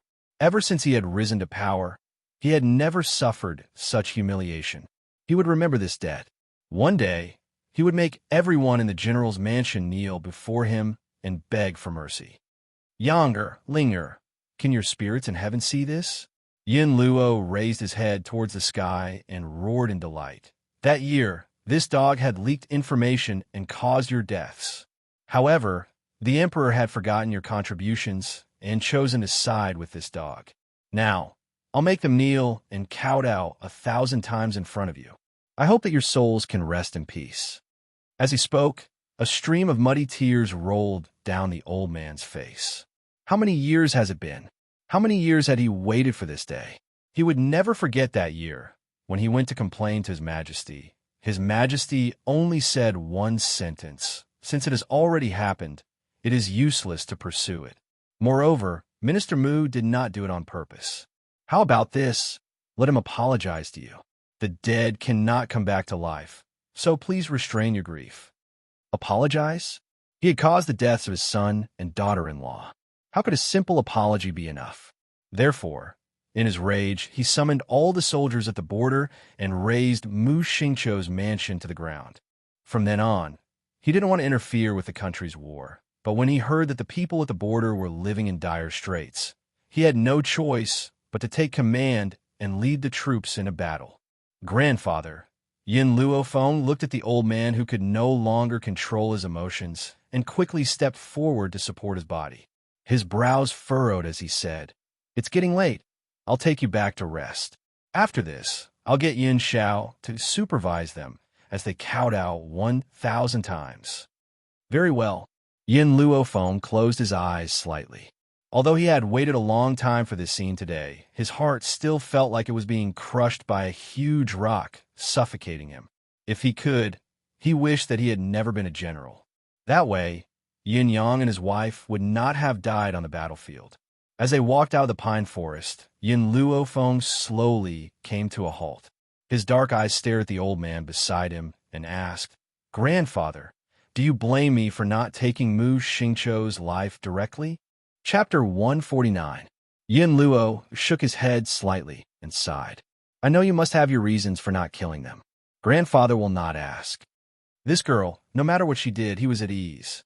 "Grandfather, have you ever wondered why the Dog Emperor is so biased towards the Prime Minister's residence?" Yin Luofeng stroked his chin, a trace of deep thought in his eyes. "Prime Minister Mu leaked military intelligence, causing my parents to die in battle. It is reasonable to say that Prime Minister Mu's behavior is already a crime of treason. Even if the Dog Emperor likes imperial concubine Mu, there is no reason to protect him." Yin Luo was stunned. He turned to look at Yin Luofeng in astonishment, his eyes clearly filled with doubt. "I really haven't considered this matter. Indeed, Mu Xingqiu's crime was treason, but not only did he not punish Prime Minister Mu, he even sided with him. Was it really because the emperor doted on imperial consort Mu?" Yin Luofeng smiled evilly. "Also, I helped eunuch Lin regain his manly features. If it was an ordinary emperor, he would rather believe in my abilities than announce that eunuch Lin escaped the punishment of castration. In the imperial harem, What does it mean to have a man who has not been castrated? It means that he is a cuckold. Would the emperor be so stupid as to let himself wear a cuckold? Anyone could understand the significance of a man who had not been castrated remaining in the imperial harem as a eunuch. So, even if Gao Tu did not believe in her abilities, he would choose to believe her at this time. But he, in order to side with Mu Wuxuan, would rather let himself wear a cuckold? Yin Luofeng could not help but ponder over this matter. Fenger, according to what you've said, it's true. Yin Luo fell silent for a moment before returning to his senses. Gao Tu is too biased towards the Mu family. If it wasn't for some reason, I would never believe it. So, that dog Mu Xingqiu cannot be touched for now. A murderous glint flashed across Yun Luofeng's eyes. However, I can swear that one day, I will use Mu Xingqiu's head as a sacrifice to my parents. I will also make the unreasonable biased Gao Tu roll down from his high position. Good. Yin Luo laughed out loud and patted Yin Luofeng's shoulder. You're truly worthy of being a descendant of my Yin family. My Yin family members can lack other things, but they must have confidence and ambition. I believe that your achievements in the future will definitely be very high. Looking at the old man's relaxed expression, Yin Luofeng's lips curled into a devilish smile. In a few days, the Red Arbor tree would bear spirit fruits. It was time for her to give this old man 2 surprises. The next day, in the rear courtyard of the Yun family, a young girl lay lazily on a chaise lawn. She held a grape in her hand and carefully removed the seeds from it before placing the sparkling, translucent grape into her mouth. I wonder what will happen if I plant these fruit trees in the divine grimoire space. The corners of Yin Luofeng's lips curled up into a devilish smile. Of course, she was only thinking about it. Who knew that just as she had this thought, a young and tender voice would ring out from within her soul. If you eat up Yin Xiao completely, I will tell you that fruit trees can also be planted. Xiaomo's voice sounded a little angry. It had been more than half a year, and his master had not made any progress at all. He was about to die from anxiety. Oh, Yin Luofeng gently raised an eyebrow. But you've already told me. What should I do? Chapter 150. In her soul, there was a moment of silence. Then, she heard a loud wail, causing her soul to tremble. Wah, Master, I don't want to talk to you anymore. You big jerk. The adorable little fellow cried and threw a tantrum before cutting off all contact with Yin Luofeng and ignoring her in a fit of pique. However, Yin Luofeng could see the little fellow squatting in a corner and drawing circles, his adorable face filled with grief. Just as Yin Luofeng was about to console him, a familiar figure entered her line of sight. Her lips curled into a smile. Yin Xiao, have you completed your mission? The man nodded grimly. 1,000 kowtows, not one less. Just 100 kowtows was enough to make a person bleed. Hence, one could imagine Mu Xingqiu's tragic state. He would probably need a rest for a long time after this incident. My lady. Suddenly, a maidservant hurried in. His Highness the Crown Prince is here to visit. The Crown Prince? Yin Luofeng raised an evil brow. Let him in. Yes, my lady. After reporting, the maidservant hurried out. Not long after, a handsome young man dressed in green robes appeared before her eyes. The young man's face was pale, and he looked exhausted. His sharp black eyes stared at Yin Luofeng, who was lying on the chaise longue, and a complicated look appeared in his eyes. Yin Luofeng, did you do this on purpose? Gao Ling clenched his fists tightly. The first thing he had said to Yin Luofeng was not to beg for her to heal him, nor was it to beg for her forgiveness. Instead, it was a question. I did it on purpose. What can you do to me? What can you do to me? The young girl's tone was arrogant and domineering, as if she had no regard for this man, who was the dream lover of thousands of girls in Long Yuan country. You. Gao Ling's handsome face turned ashen, and he spat angrily. You knew that I would regret this in the future. That's why you made me promise not to pester you that day by the Qin River. Am I right? This woman did it on purpose. She had lied to me so that I would not pester her in the future. Yin Luofeng glanced at Gao Ling's remorseful face, raised the corners of his lips, and said, Looks like I have good foresight. Gao Ling's heart trembled violently. That's right, Yin Luofeng was still a piece of trash who couldn't cultivate. However, based on her medical skills, she was qualified to become his crown princess. How could he let her go just like that? Furthermore, Elder Rong from the medical pavilion was full of admiration for this genius physician. Gao Ling was regretting his decision.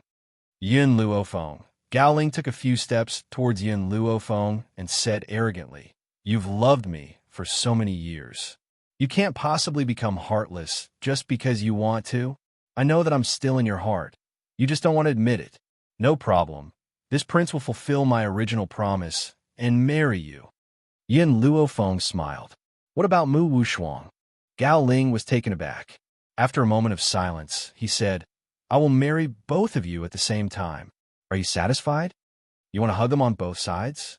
That's not a bad idea." Yin Luofeng laughed icily. Her tone was unruly and her expression was insolent. "Unfortunately, I, Yin Luofeng, will never share my man with anyone else.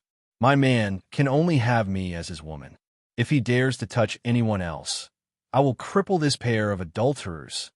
Chapter 151. Yin Luofeng. Gao Ling could no longer suppress the anger in his chest.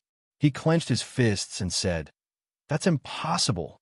It's normal for a man to have 3 wives and 4 concubines. No man would choose to marry only one woman. Marry me, and I'll give you the honorable status of being the mother of the world. You'll be revered by all."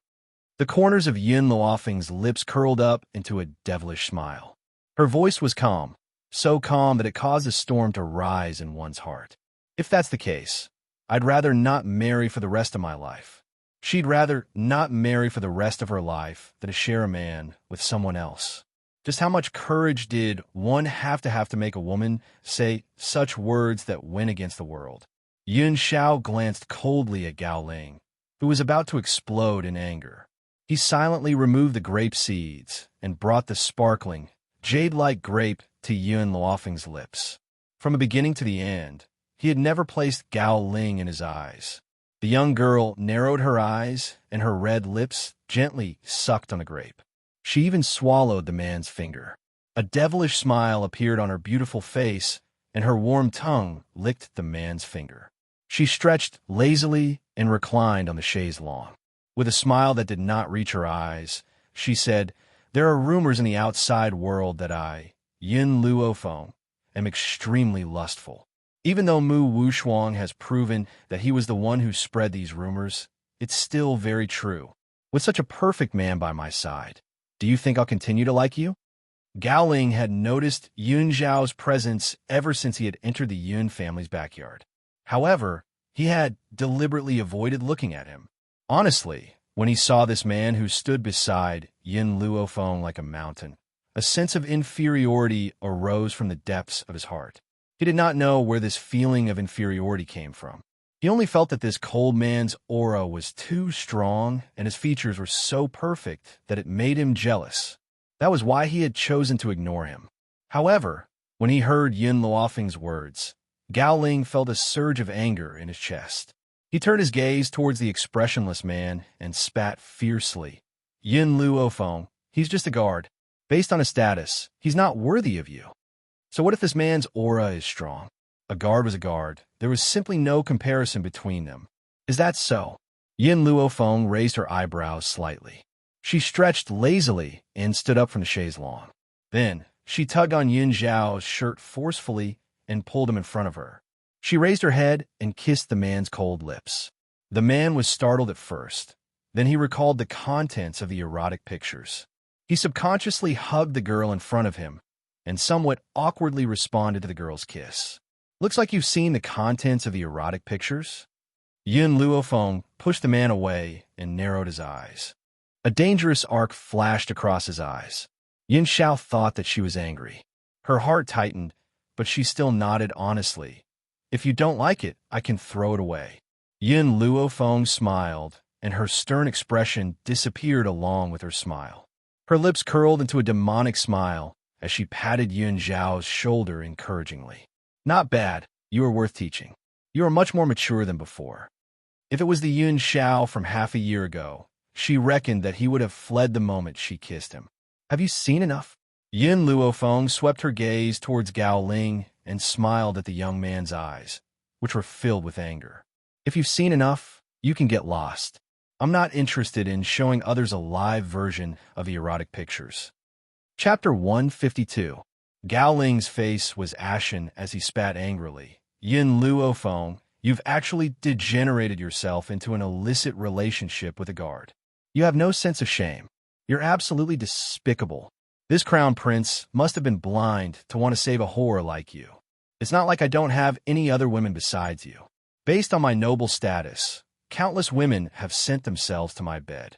Don't regret losing me. He was nearly driven mad with anger. This woman is actually flirting with a guard right in front of me. Furthermore, she would rather choose a lowly guard than me. Be it in terms of status or power, I'm definitely more powerful than this guard. Yin Luofeng will regret losing the chance to become the crown prince's consort. Likewise, Yin Luofeng curled his lips and retorted, however, let me remind you, you've slept with so many women. If one day you come down with a venereal disease, don't come begging for me to treat you. I won't treat anyone from the imperial family. The young girl's words brought Gao Ling back to his senses. How could he have forgotten that his main purpose for coming here was to treat his illness? In the end, he had been so angered by these two lovey-dovey that he had forgotten his original purpose. Even the people from the medical pavilion had said that Yin Luofeng was the only one who could treat him. He could not give up on this opportunity. Yin Luofeng, was it you that caused me to lose all of my spiritual power? I'll give you a chance now. Treat me, and we'll call it even. The more Gao Ling thought about it, the more he felt that it was possible. That day by the Qin River, Yin Luofeng must have done something to him, which was why he had lost all his spiritual power. Yin Luofeng sneered. I've said it before, I won't treat you. You. Gao Ling was about to curse, but he swallowed his words. His face was ashen as he said, I'm the crown prince of the empire. You're the general's daughter. I order you to treat me. Order? Yin Luofeng raised an eyebrow. Do you know what price the people from the medical pavilion had to pay to come to me? Not only did they offer me a red tree, they even asked me to treat you in a polite manner. You want me to treat you with a single order? Ridiculous. Too ridiculous. Jailing's words sounded like a joke. Yin Luofeng laughed out loud. Jailing, 10 years ago, my second uncle was seriously injured. My father went to the palace to save him. He even knelt before the royal doctor, but your people didn't do anything. What right do you have to ask me to save you? Unless your father personally kneels in front of my old man, I might consider it. 10 years ago, Gao Tu only needed to say one word, and second uncle wouldn't have to be paralyzed for 10 years. It was a pity that Gao Tu's words never came. Therefore, if she wanted him to save Gao Ling, she might consider it if Gao Tu knelt in front of old Master Gao himself. However, this was only a consideration. It was not certain whether he would help. Yin Luofeng, don't go overboard. My father is the emperor, and Yin Luo is only a subject. If the monarch wants the minister to die, the minister has no choice but to die. If my father wanted to kill Yin Luo, he would only need to say the word. If it weren't for the fact that Yin Luo has guarded the borders for so many years, your words today would be enough to execute his entire family. Yin Luofeng laughed evilly and said arrogantly, since I, Yin Luofeng, dare to say such words, it means that I'm not afraid of the royal family. I don't know what it means to say that if the emperor wants a subject to die, the subject must die. I only know that whoever offends the Yin family will be executed. Chapter 153. 10 years. The Yin family had endured for 10 years. Now, because of her appearance, it was time for the Yin family to rise again. No one would ever dare to offend the Yin family again. Yin Xiao, throw him out of here. If Gao Ling dares to step into the general's residence in the future, I'll break one of his legs. If he dares to take 2 steps, I'll break both of his legs. How will he be able to walk through the gates of the general's residence? The young lady flicked her sleeves and crossed her legs. She exuded a domineering aura, as if she was the ruler of the world. She looked like a true ruler as she sat on a chair and looked down at Gao Ling. Before Gao Ling could react, he felt a tall, black shadow looming over him. A cold, murderous aura emanated from the shadow, causing his heart to tremble. Then, a powerful force slammed into his chest. Immediately, his body shot out like an arrow from a bow, flying out of the courtyard and out of the door. No one had noticed that after Xianxia had thrown Gao Ling out of the courtyard, her cold eyes had inadvertently glanced at an old tree not too far away. Then, a gray figure had flown out of the courtyard from behind the old tree. In the blink of an eye, he had disappeared without anyone noticing. Outside the gates of the general's residence, the crowd had gathered and were pointing at Gao Ling, who had flown out of the general's residence. Gao Ling felt ashamed. He quickly rose to his feet and hurriedly walked towards the other side of the street. However, he did not notice that a gray shadow was following closely behind him. Just as Gao Ling turned into an alley, a fist suddenly came from behind and landed on Gao Ling's back with a loud thud. Puffed. Gao Ling spat out a mouthful of blood and turned angrily towards the man in gray. He asked angrily, "Who are you? Why did you attack me?" TSK. The man in gray stroked his chin and clicked his tongue. This crown prince of Long Yuan country is really soft and tender. If I were to sell him to the bamboo house, he would fetch a good price. Hearing the man in gray's words, Gao Ling's expression changed completely. There was no one in the mainland who did not know what the bamboo house was. Don't be fooled by the elegant name of the bamboo house. It was actually a brothel.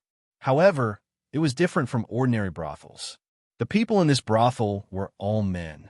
All the guests they served were men. It could be said that Bamboo House provided a chance for a pervert with a fetish for men to enjoy. As for the owner of the bamboo building, it was said that she was a woman, but no one had ever seen her true appearance. Hero, Gao Ling took a deep breath and suppressed the rage in his heart. He then asked, "May I know how I've offended you?" "You didn't offend me, you offended my master." The man in gray robes glanced at Gao Ling and laughed gloatingly. "However, you've got guts to snatch my master's woman. You must be tired of living. Selling you into a bamboo house to serve a man is really a bargain for you." It was said that Lin Xiong, the unlucky girl, was punished by her master because she didn't do her best in dealing with young madam. Therefore, he had to perform well so that he wouldn't end up like that unlucky guy. "Who is your master?" Gao Ling was taken aback. This man in gray was far too powerful. Perhaps even the strongest cultivator of the royal family was no match for him. If that was the case, wouldn't his master be even more powerful? "You don't even know who my master is?" The man in gray looked at Gao Ling with disdain. "Of course, you don't deserve to know my master's name. All you need to know is that he's called the Ghost Emperor." Chapter 154. The Ghost Emperor? Gao Ling raised his head in shock, and his eyes widened, as if he had been frightened. His handsome face instantly turned pale. "Did you say the Ghost Emperor?" Others may not know about the Ghost Emperor, but as the crown prince of the royal family, Gao Ling was well aware of the powers that were above the royal family. The Ghost Emperor was a legendary figure, and no one had ever seen his true face. It was said that he was extremely powerful and bloodthirsty. He could turn a city into ashes with a wave of his hand and trample millions of soldiers with a lift of his foot. Even the spiritual sect behind the royal family had to be wary of him. However, Gao Ling could not figure out when he had offended the Ghost Emperor and snatched his woman away. Suddenly, a possibility surfaced in Gao Ling's mind, and his expression darkened. Even though he had regretted his actions and wanted to save Yun Luofeng, he had only left the general's mansion for half an instant's time. Therefore, the Ghost Emperor's woman could not be that slut, Yun Luofeng. There was only one possibility. It had to be Mu Wushuang. He never thought that the Ghost Emperor would take a liking to Mu Wushuang. If that was the case, it would be troublesome for him to marry Mu Wushuang. "Hero," a light flashed across Gao Ling's eyes as he asked, "Actually, the person that the Ghost Emperor hates is not me, but Yun Luofeng, who has humiliated the woman he loves." The gray-robed man was dumbfounded. He blinked his eyes in a daze. What did this guy mean by that? What does he mean by Yun Luofeng has humiliated the woman my master loves? Doesn't my master love Yin Luofeng? When has Yin Luofeng ever humiliated me? No matter what you say now, it's useless. The man in gray could not understand the meaning of this sentence, so he did not say anything more. He sneered at Gao Ling. Chun Yang has been in dire need of manpower recently. With your soft and tender skin, I'm sure you'll be able to earn a fortune for her. Bang! This time, without giving Gao Ling any chance to react, the man in gray raised his elbow and slammed it into Gao Ling's forehead. Gao Ling's vision blurred, and he lost consciousness. Who told you to try and take liberties with my future madam? The man in gray kicked Gao Ling's back and spat angrily. Is Lady Yun someone that a good-for-nothing like you could dream of? What's so great about a crown prince? How dare you order Miss Yin to treat your illness? I didn't expect my master to listen to Miss Yin. If I let you order Miss Yin around, wouldn't that mean that my master's status isn't as noble as yours? The more the gray-robed man thought about it, the angrier he became. He kicked Gao Ling even harder. If not for the fact that his master did not want others to know his identity, he would have already announced that Yin Luofeng was the future wife of the Ghost Emperor. She wanted to see how these shameless people would pester her now. The last kick landed on Gao Ling's crotch. The intense pain caused Gao Ling's body to tremble, and he almost woke up. Unfortunately, he didn't wake up and was knocked out again by the gray-robed man. If it wasn't for Master wanting to spare your life for now, I would have already dismembered you into 1,000 pieces. The gray-robed man snorted coldly. He swiftly put Gao Ling into a sack and slung it over his shoulder. Then, he quickly flew away. The bamboo building was similar to the medical pavilion. Every country had a station. However, the influence of the two forces was completely different. Of these two parties, one focused on medical skills, while the other focused on having fun. Oh, I was wondering who it was today. It's actually young Master Qin. Chapter 155. Dressed in a long, jade-green dress, she gracefully walked down the stairs. This was an extremely beautiful woman. Her seductiveness was different from Feng Ye's. Compared to Feng Ye's enchanting appearance, this woman was more of a flirt. She was naturally seductive, and when she raised her hand, it made people feel that she was intentionally seducing them. Only women who often hung out in romantic places would have this kind of seductive attitude. The corner of the man's forehead twitched, and he shook his head helplessly. When you're facing me, can you put away your seductiveness? No wonder my master doesn't like you. Chun Yang's expression stiffened for a moment. She took a deep breath, and her pair of romantic eyes contained a hint of resentment. Your master is truly unreasonable. I only wanted to follow him, but he refused me without even thinking about it. In any case, I, Chun Yang, have managed such a large bamboo building, but he didn't give me any face. My master doesn't accept female subordinates. It's not like you don't know this. Furthermore, your bamboo building is such a place. It would be strange if my master would take a liking to it. Qin Yuan looked at her with disdain. This woman managed a romantic place. How could master not hate her? Based on her, she still wanted to follow master? Master probably couldn't even be bothered to look at her. I know that your master hates women, but this bamboo building of mine is a business between men. Your master shouldn't be this disgusted. Chun Yang knitted her willowy eyebrows. You don't understand? Qin Yuan said mockingly. My master has kept his chastity for so many years just to wait for his future wife. Now that he has found the target he wants to pursue, he didn't hesitate to put down all his dignity and willingly become her bodyguard. Chun Yang's eyes lit up. Are you serious? There's really a woman who can accept your master? I'm very curious about who that woman is. Unfortunately, I've always thought of your master as a homosexual. Moreover, I'm planning to draw him and another man in my sketchbook. Qin Yuan's face darkened. Chun Yang, on account of our many years of friendship, let me give you a warning. If you dare to draw my master and another man, my master will definitely kill you. However, if you draw him and his future wife, maybe my master will be happy and let you go to Long Yuan Nation to serve his wife. Of course, don't count on becoming my master's subordinate. Actually, Qin Yuan was just casually saying these words. Who would have thought that Chun Yang would actually take it seriously? She unconsciously fell into deep thought. A woman who could subdue a ghost emperor must be very domineering. In that case, who would go up and who would go down? This problem needed to be carefully considered. Chunyang, I'm here today to give you something. Qin Yuan recalled the events of today. He threw the gunny sack on his shoulder onto the ground.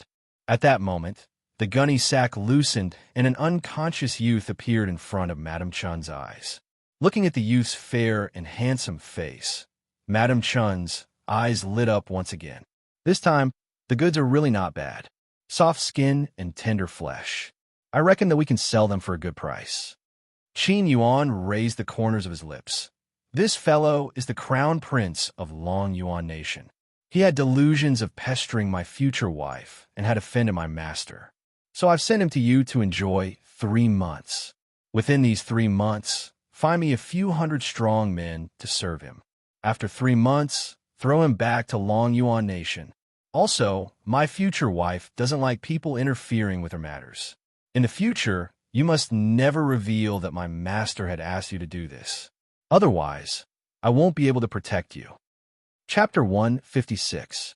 Hearing this, Chunyang shuddered. It was obvious that she was terrified of the man who was known as the Ghost Emperor. Don't worry, I'll take good care of him. Chunyang regained her senses and gritted her teeth. This guy can offend anyone, but he even dares to offend the Ghost Emperor's woman. He must be tired of living. I'll let him receive guests tonight. He must receive 100 guests every day before he can rest. Qin Yuan nodded. Chunyang, you should thank me. This crown prince is not bad-looking, and it's his first time selling himself. I'm sure you'll earn a lot of money. Hee.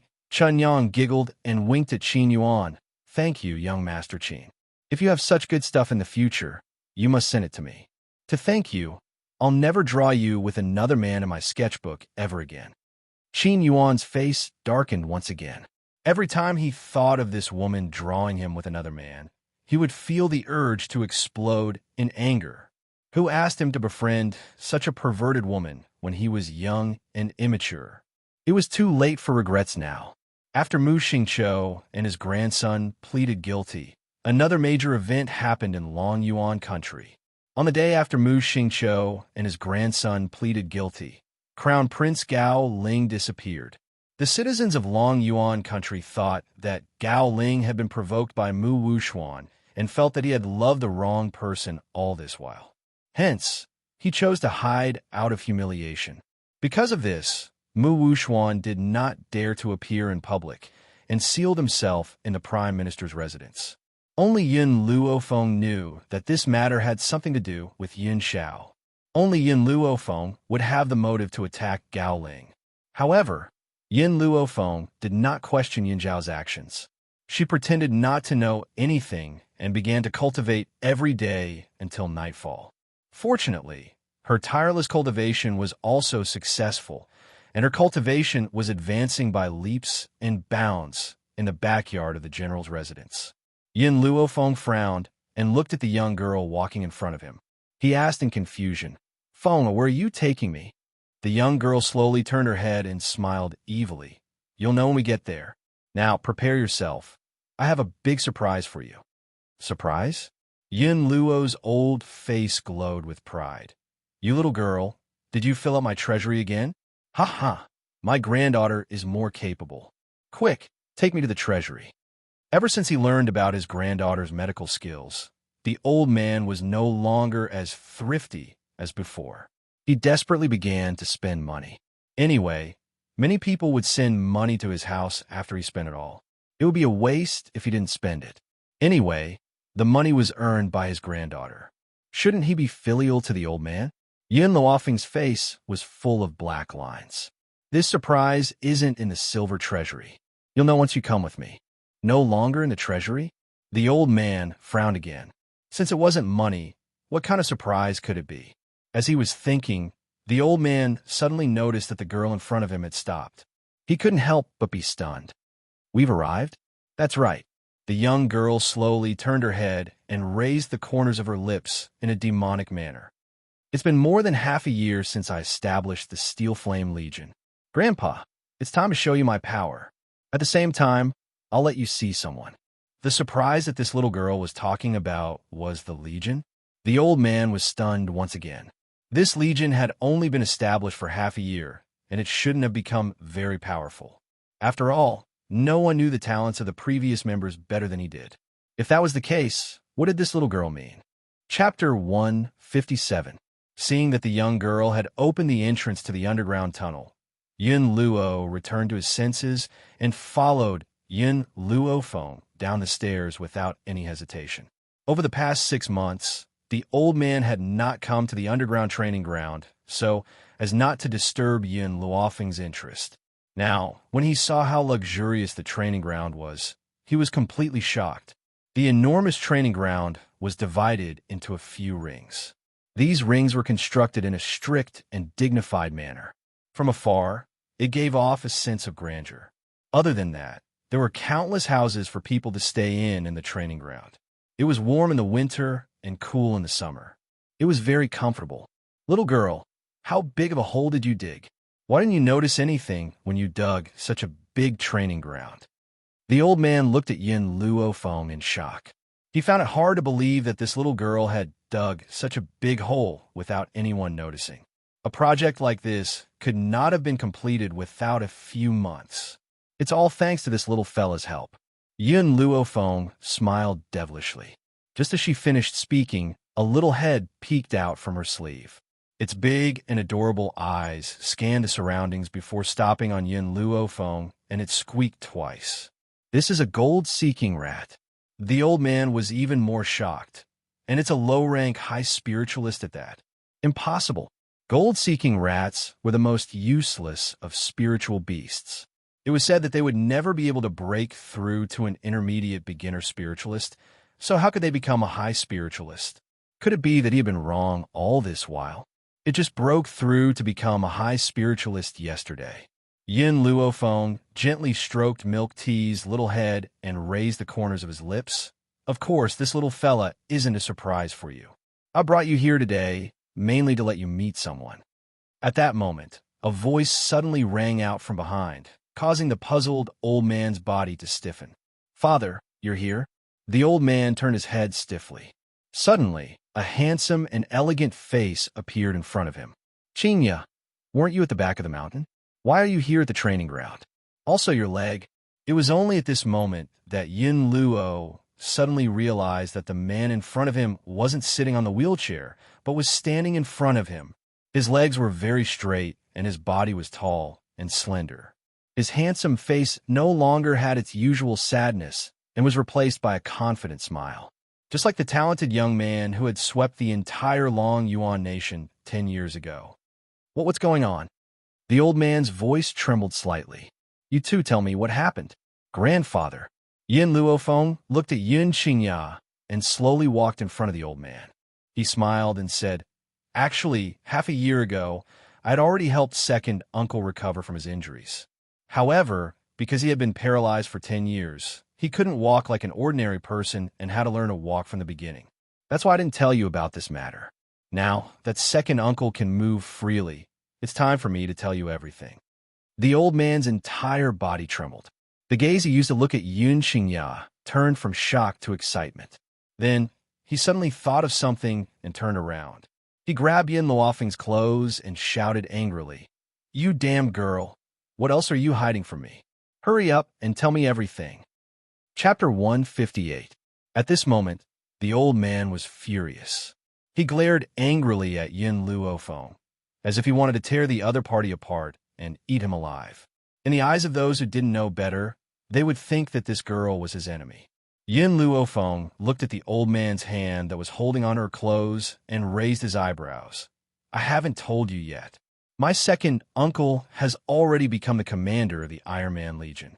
For the past 6 months, he has been helping me train these people. Other than that, what else? The old man snorted unhappily. This girl had really hidden a lot of things from him in the past half a year. She hadn't even told her that Xianxia's leg had been cured. How could this not make the old man angry? Unfortunately, he couldn't bear to hit her, so he could only roar a few times to vent the unwillingness in his heart. This, Yin Luo Feng said guiltily, you'll know when you see the people of the Iron Flame Legion. As he spoke, a series of neat and uniformed footsteps came from behind him. It was as if they were trained soldiers, and it immediately attracted the old man's attention. The old man let go of the girl in his hand and turned to look at the people who were marching over. When he saw the dignified figures of those people, his eyes were filled with shock. These people are the useless trash who were like mud half a year ago. This group of people were soldiers who had received formal training. They were not inferior to the royal army. But half a year ago, they were just a group of trash at the bottom. It's all thanks to second uncle's good training. Yin Luofeng raised the corner of her lips.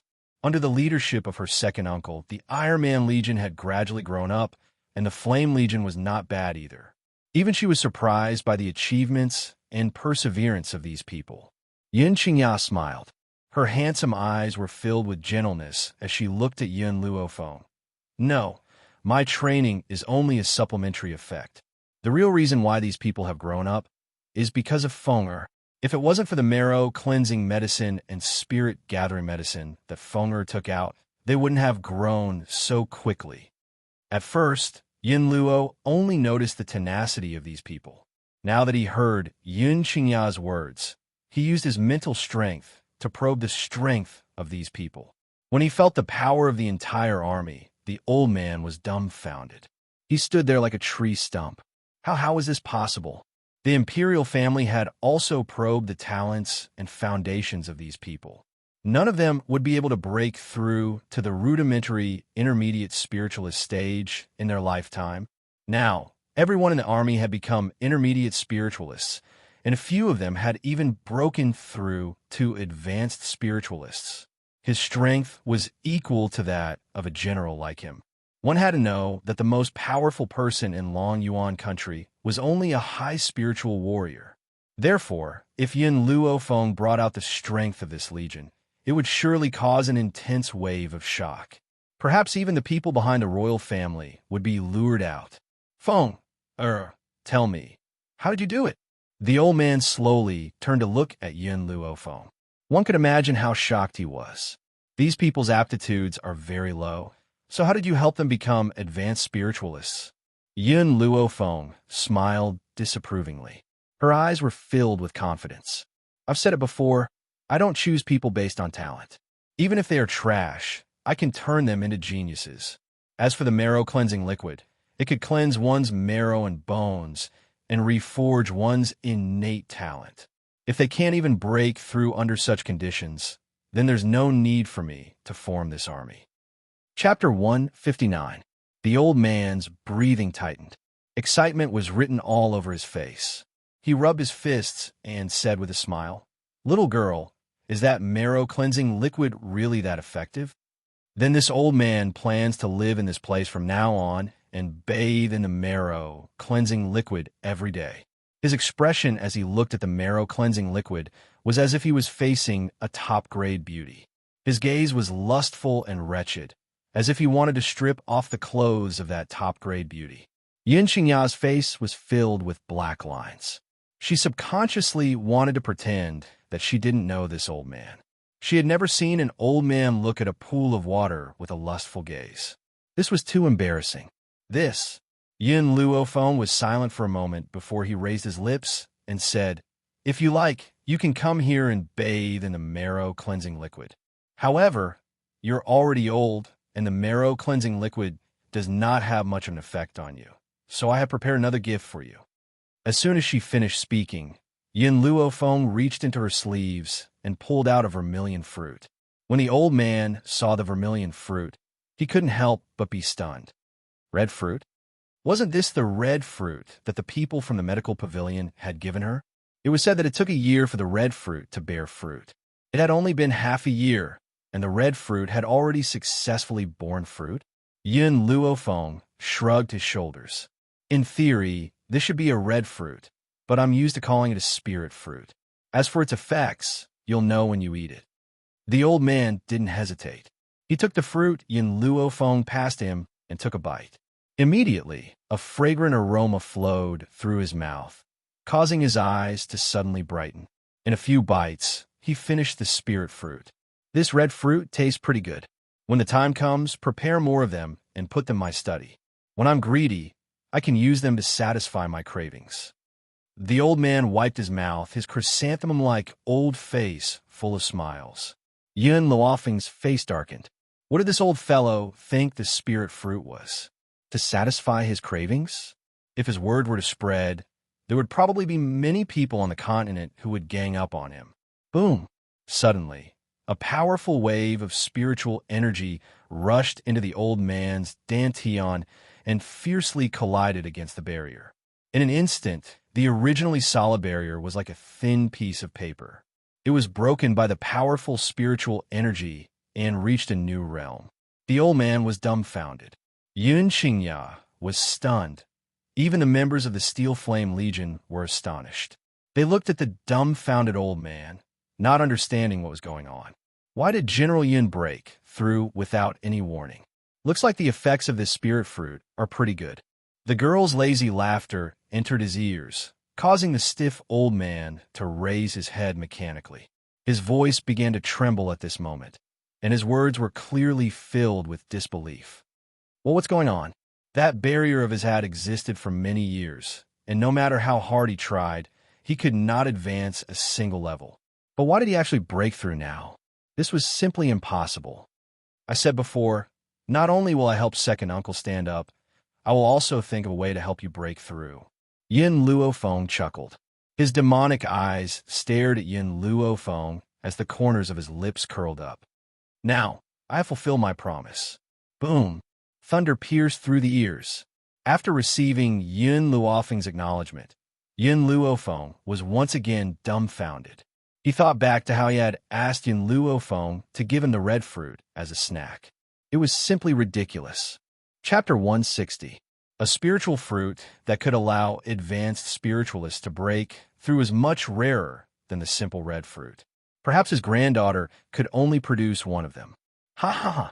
Suddenly, a burst of crazy laughter resounded throughout the underground training ground.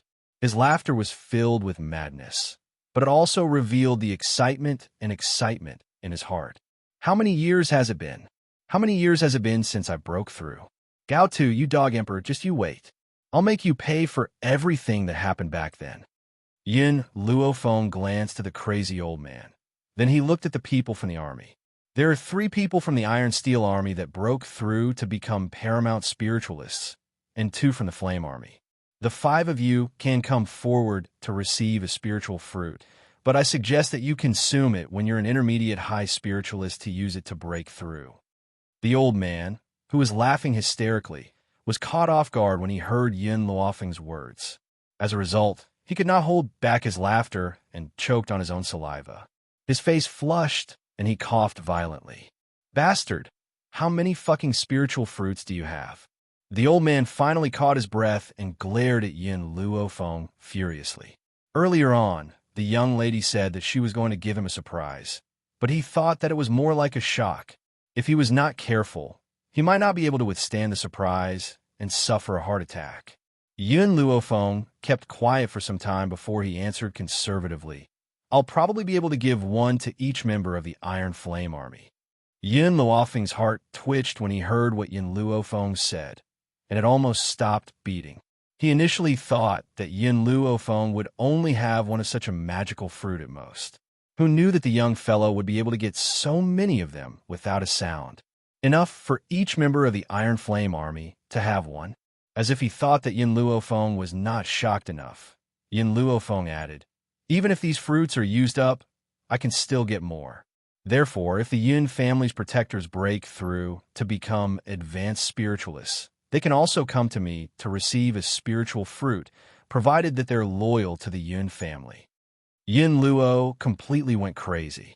He once again grabbed Yin Luofeng's clothes and said angrily, You little girl, why didn't you take out such a good thing earlier to show your filial respect to your grandfather?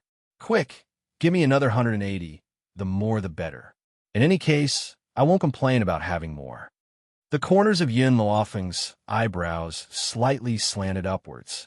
He raised his hand and slapped away Yin Luo's claw. The spirit fruit will only be effective the first time you eat it. After that, no matter how much you eat, it won't be of much use. Can I eat it like a fruit? The old man rolled his eyes and reached out his hand domineeringly. Quick, hand over the spirit fruit. Yin Luofeng's heart twitched. She took out 2 more spirit fruits from her sleeve and placed them in the old man's hand. What else? I only brought 3 with me. I don't have any more now. I'll give you all 3. I'll bring the rest to your study tomorrow. Hearing Yin Luofeng's words, Yin Luo looked at her suspiciously and asked doubtfully, Are you telling the truth? More real than pearls. Yin Luofeng nodded with a sincere look on her face. If that's the case, I'll let you off for now. Yin Luo kept the spirit fruits and scoffed. Remember, if you have anything good in the future, show your filial respect to your grandfather first. Chapter 161. Yin Luofeng finally heaved a sigh of relief and replied with a smile. Understood. In the future, no matter what good things I have, I'll be the first to bring them to you. That's more like it. The old man smiled in satisfaction. All right, I won't disturb you anymore. Train well. I'll be leaving first. Ha ha ha. Yin Luofeng laughed heartily and walked out of the training room. Second uncle. After Yin Luofeng saw that the old man had left, he turned to look at the handsome and elegant man. I still have 5 spiritual fruits here, so you can distribute them to the members who have become advanced spiritualists. If anyone else becomes an advanced spiritualist in the future, remember to inform me. Xianxia smiled, all right. By the way, second uncle, remember to take the medicine I gave you on time. Tomorrow, I have something to do and will have to leave Long Yuan country. When I return, I'll help you repair your dantian and restore your strength. Xianxia was stunned. She looked at Yin Luofeng with excitement. Xiao Fenger, you said that I can recover my strength. That's right. Yin Luofeng nodded. Not only can I help you recover your strength, I can also make you stronger. The prerequisite is that you can't stop using the medicine I give you. When I return, I'll be able to help you recover your strength. At this moment, Xianxia's heart was in turmoil. Ever since he had been injured 10 years ago, he had never thought that he would be able to recover his strength. Now that he was able to stand up again, he was already satisfied. However, he had never expected that his little niece would have the ability to help him recover his strength. This was something he did not even dare to think about. Xiao Fenger, I really don't know how to thank you. Yin Luofeng blinked and smiled evilly. We're family. There's no need to thank me. Second uncle, no matter what, I'll cure you completely. Looking at the young girl's determined eyes, Xianxia smiled. His handsome face was filled with confidence and pride. Xiao Fenger, with you and the Yin family, why should we worry about not being strong? Second uncle believes in you and will wait for your return. The members of the Steel Flame Legion were also filled with gratitude, and their determination deepened. There was no other reason than that Yin Luofeng had given them such a precious treasure to consume. It was also because of the spiritual fruits that those who had yet to break through to advanced spiritualists were motivated to work hard. Perhaps even Yin Luofeng did not expect her actions today to make everyone in the army work so hard that they would forget to eat and sleep just to break through to paramount spiritualists. The next day, dawn. A furious roar resounded through the skies of the Yun family, reverberating for a long time. Yin Luofeng, you damn girl, you actually dared to run away. When you return, see if I don't smack your butt. This voice was heard by everyone in the Yun family, causing them to jump in fright. They did not understand how the eldest miss had provoked the general, causing the general to lose his temper. It seemed that ever since the general came back, he had been infuriated by eldest miss every 2 or 3 days. They were really afraid that one day, the general would be angered to death by her. Yin Luo was furious.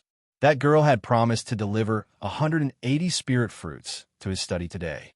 In the end, he had waited for an entire morning, but the young girl had not appeared. Unable to wait any longer, he had personally gone to look for her. However, he had only found a letter in the young girl's room.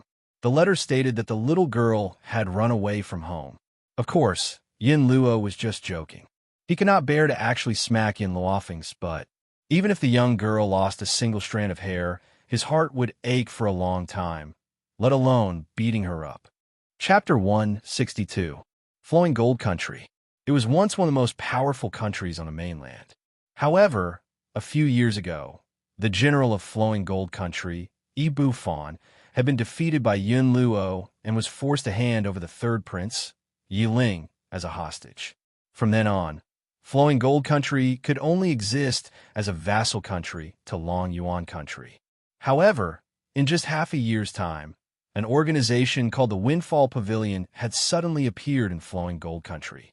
It was said that the Windfall Pavilion had information on every country on the mainland and was extremely powerful.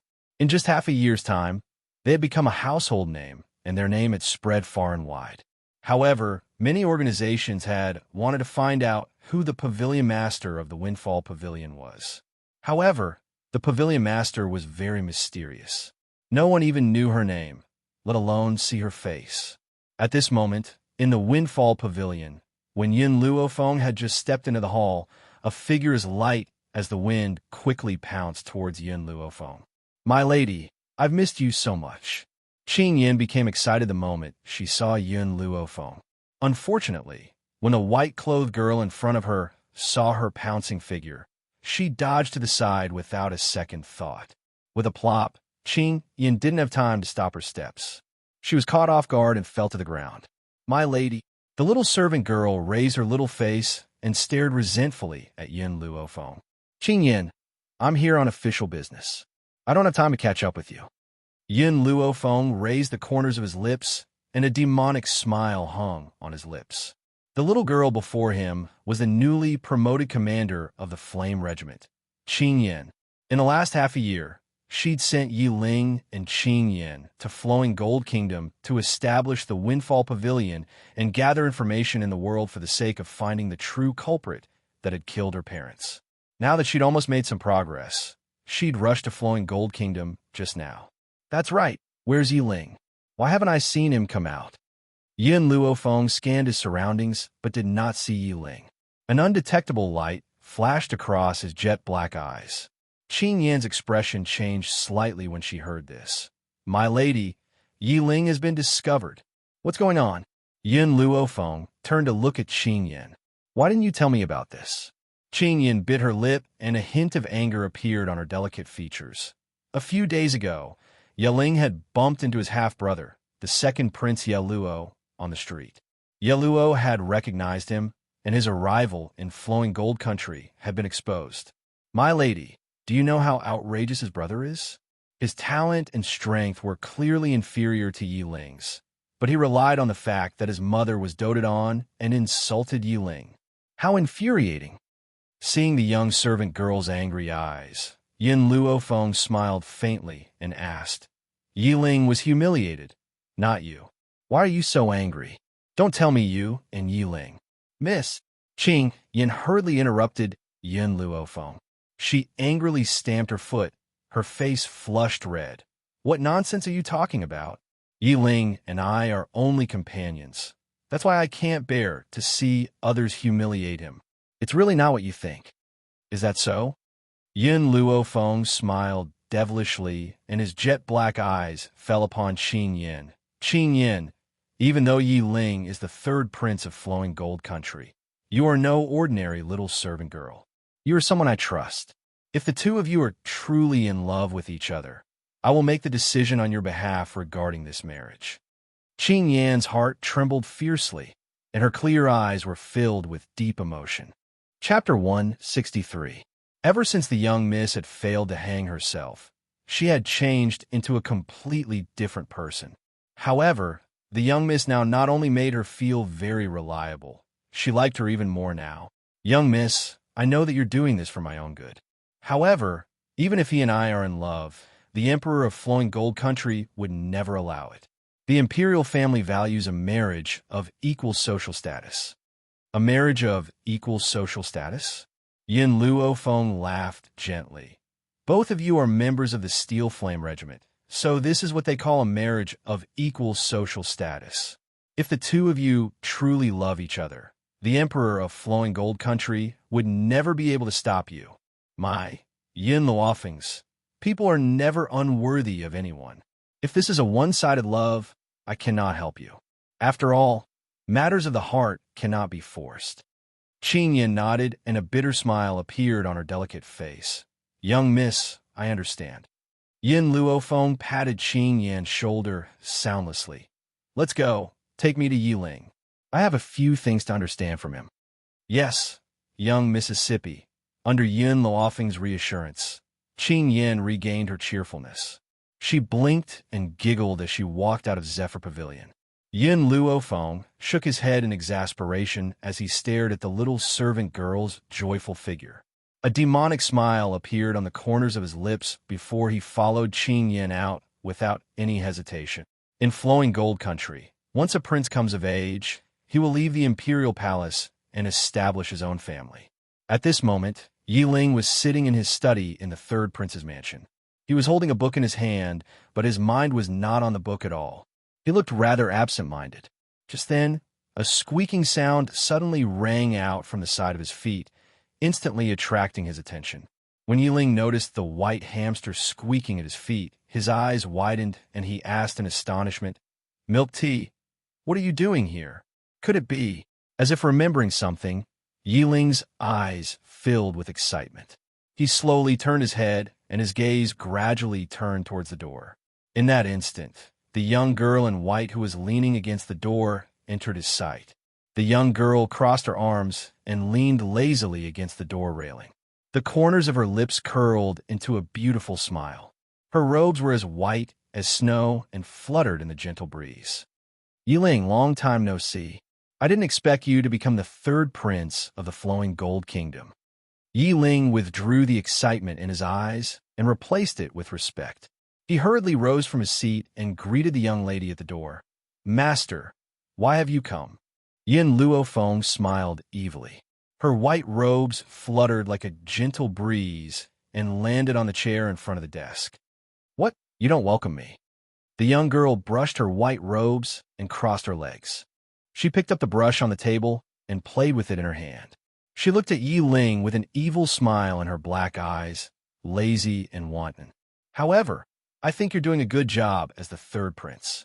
She scanned the surroundings of the study, and the smile on her lips deepened. Yiling laughed bitterly. "Master, don't tease me. What's so good about the third prince?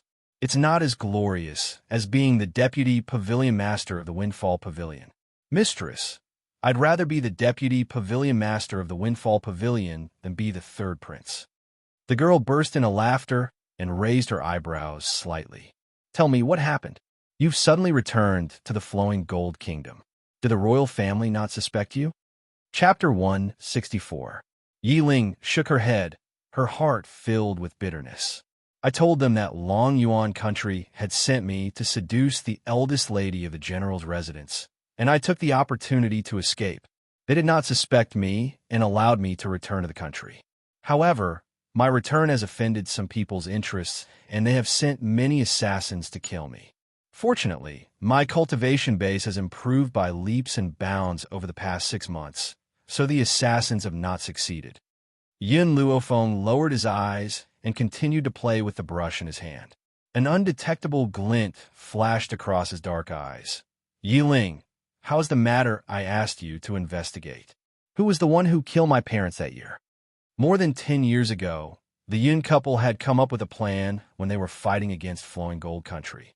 Unfortunately, this plan had been leaked by Prime Minister Mu and was used by the enemy, causing them to fall into a trap.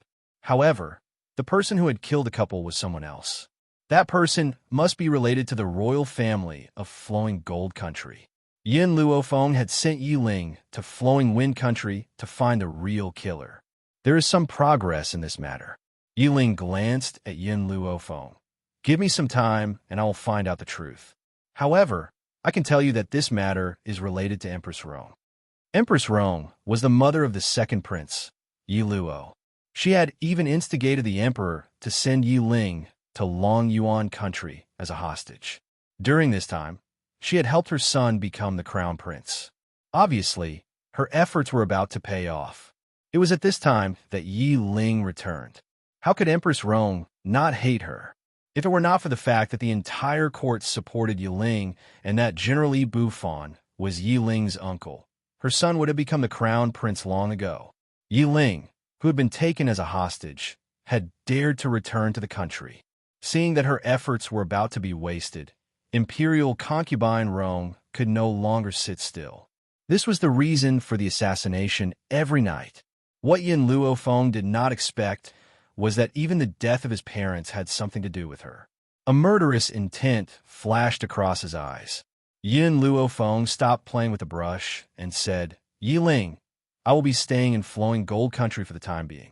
However, it will be inconvenient for me to stay in Drifting Wind Pavilion. Therefore, I will stay in your third prince's residence and use this opportunity to find out who killed my parents." "Yes, master," Yi Ling replied respectfully. From a moment he had pledged his loyalty to her half a year ago, his life belonged to her.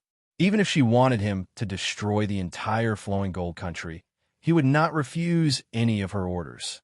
"During the time I stay in your mansion, don't call me master." Yin Luofeng's eyes flashed a few times, and his lips curled into a smile. "You just call me by my name." In the Long Yuan country, Yin Luofeng's name could be said to be a household name. There was no one who did not know of her. But now that she was in the flowing gold country, there wouldn't be anyone who had heard of her reputation as trash. Hence, she allowed Yi Ling to call her by her name. Yi Ling hesitated for a moment. "I'll call you Miss Yin. I really can't call you by your name." He didn't dare to offend his superior and call his master's name directly. Even if he was given 100 guts, he wouldn't dare to do so. "All right." Yin Luofeng slowly stood up and stretched lazily. "I'm a little tired.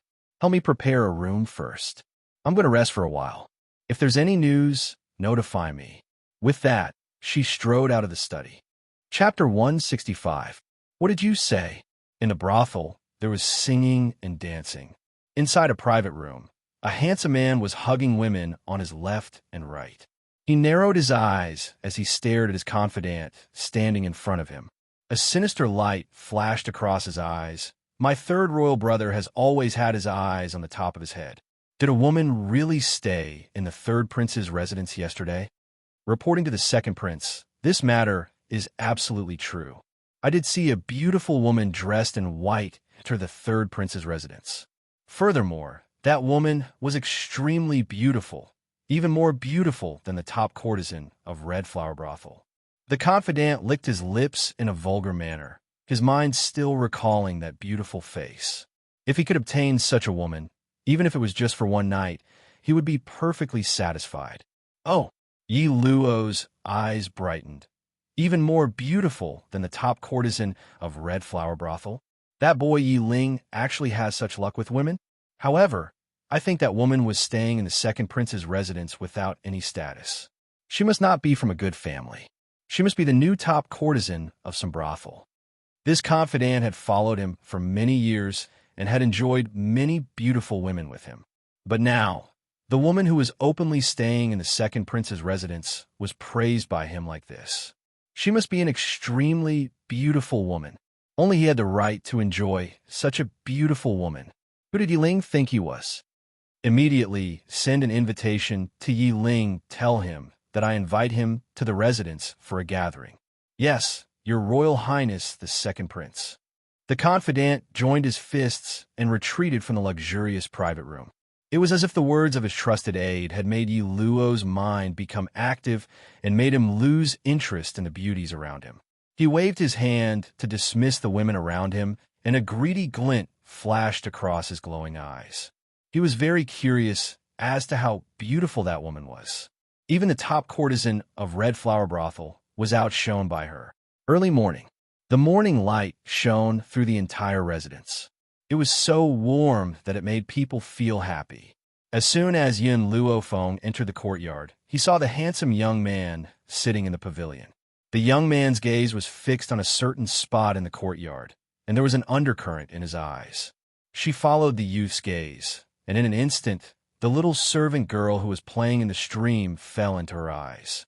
In that instant, she came to a sudden realization. So this little girl was not having a one-sided love? These two people seemed to have a chance. "Yi Ling," she raised the corner of her lips and called out softly. Inside the pavilion, the youth who was staring blankly at the smoke was pulled back from his thoughts by this voice. He hurriedly came back to his senses and turned to the beautiful young lady who was walking towards him. He was a little apprehensive in his heart, Master, you've come? Yiling, you like Qingyan? Ah. Yiling was stunned by Yun Luofeng's straightforwardness. A crimson blush flashed across his fair face, and his fingers tugged at his robes nervously. I only think that Qingyan is very cute, like a little sister. I don't. Yiling, I've experienced many things. There are some things that can never be hidden from my eyes. Yin Luofeng turned his gaze away from Qingyan and slowly turned towards Yi Luo. He asked, I'll ask you one thing. You are the third prince of flowing gold country, and Qingyan is only a little servant girl. If your father opposes you, what choice would you make? Yiling fell silent, and his lips curled into a bitter smile. Father? Can he be considered a father? No one can stop me from doing what I want to do, including him. Chapter 166. When she said her last sentence, Yiling's eyes were filled with determination and her tone was unyielding. She had the courage to not fear anyone. If that's the case, I can rest assured. Yin Luofeng raised an eyebrow. Yiling, although you and Qingyan are both my subordinates, but compared to you who had plotted against me, Qingyan is more important to me. She may be a servant, but in reality, she is no different from my family. In the years before my grandfather returned, she was the only one who never left me and even used her body to block the attacks of others for me. I know, Yiling smiled. In these 2 years, even though I was a hostage, there were times when I was allowed out for a short period of time under the supervision of the palace guards. Once, I saw you being bullied and beaten on the streets. It was Qingyan who used her body to protect you. When I saw this scene, my heart was filled with admiration for her. I never thought that I would have the chance to work with her one day. That servant was loyal to her master, stubborn and tenacious. Perhaps it was because of this that he, who had always had his eyes on the top of his head, had set his sights on her. It's good that you understand, Yin Luofeng nodded. If you hurt Qingyan in the future, I won't let you off. However, other than this matter with Qingyan, I will stand by your side and give you a chance to kill your enemy with your own hands. Yiling's heart trembled, and a complicated mix of emotions welled up in his heart. Half a year ago, he had helped the emperor of Long Yuan country to plot against her. He never thought that she would disregard the past and not only give him unparalleled power, she even gave him a chance to kill his enemy with his own hands. As for himself, he was afraid that he would never be able to repay her kindness in this lifetime. Your Highness, the third prince. Just as Yiling was sighing in his heart, a servant hurried over and respectfully handed an invitation to Yiling. The second prince has sent you an invitation. Yiling's face darkened, and he took the invitation from the servant. After reading the contents of the invitation, his expression turned even uglier. What happened? Yin Luofeng raised an eyebrow and turned his gaze towards Yiling as he asked. Yiling took a deep breath and said, Yi Luo has invited me to his residence for a gathering. And then, if it was just an invitation, Yiling wouldn't have been so angry. Hearing Yin Luofeng's question, Yiling pursed his thin lips tightly, and a complicated look appeared in his eyes. He asked me to bring you along. Yin Luofeng gently stroked his chin and smiled evilly. Since someone has invited us with such hospitality, it would be inexcusable for us not to go. Mas. Yiling had originally wanted to address Yin Luofeng as his master, but he suddenly remembered that there was still a servant in the courtyard who had come to deliver the news. He swallowed the words that were on the tip of his tongue and sighed helplessly. Miss Yin, you probably don't know this Yi Luo's personality. This fellow is extremely lustful. Aside from visiting brothels, he has also kidnapped countless young girls from good families. Judging from his tone, he must have seen you come to my residence and become interested in you. So what? Yin Luofeng chuckled, and there was an evil smile in his eyes. Yiling, let's go. Take me to see that so-called second prince. Seeing that Yin Luofeng had made up his mind, Yiling did not say anything more and nodded slightly. All right. He was very confident in his master, but when he thought of Yi Luo's wretched look, he was very displeased. Was his master someone that a scum like him could spy on? However, Yiling also knew that the reason why Yin Luofeng had invited him was because Yiling was Empress Rong's son, and Empress Rong was related to the couple's death. Chapter 167. Flowing Gold Country. On the bustling street, Yin Luofeng, who was walking amongst the crowd, seemed to have noticed something. She slowly turned her head and frowned at the bustling crowd behind her. "Master, what's the matter?" Yiling saw that Yin Luofeng had stopped, and a trace of confusion flashed across her eyes. She turned to look at her. Yin Luofeng looked away and shook her head. Nothing. She did not know if it was just her imagination, but she felt that ever since she left Long Yuan country, someone had been following her. But every time she turned around, she could not see the figure following her. Could it be that she had been too tired recently and was hallucinating? Yin Luofeng rubbed her forehead. "Let's continue walking." "All right." Yiling's eyes still carried a sense of doubt. However, when he saw that Yin Luofeng had no intention of answering his question, he did not probe any further. His handsome features sank as he said, "Master will be arriving soon. When the time comes, remember to stay away from that scum, Yi Luo." Yin Luofeng's lips curled into a smile at Yi Ling's reminder. Her smile was languid and demonic as she continued walking.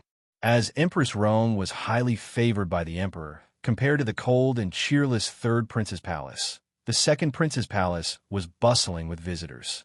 Countless rascals tried to build a good relationship with the royal family so that they could be put in an important position in the future. At this moment, in the courtyard, Yi Luo was hugging women on both sides and flirting with the women next to him.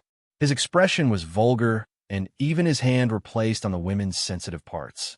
The nobles of Flowing Gold Country seemed to be used to this, and no one criticized Yi Luo for being offensive. Suddenly, Yi Luo's eyes narrowed, and he stared fixedly in a certain direction.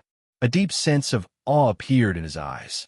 The crowd followed his gaze, and in an instant, a snow-white dress fell into their eyes. Their eyes were as shocked as Yi Luo's. This young girl was very young, around 14 or 15 years of age. Her face was extremely beautiful, and her robes were whiter than snow and fluttered in the wind. At that moment, their breathing stopped for a moment, and even their hearts almost couldn't calm down.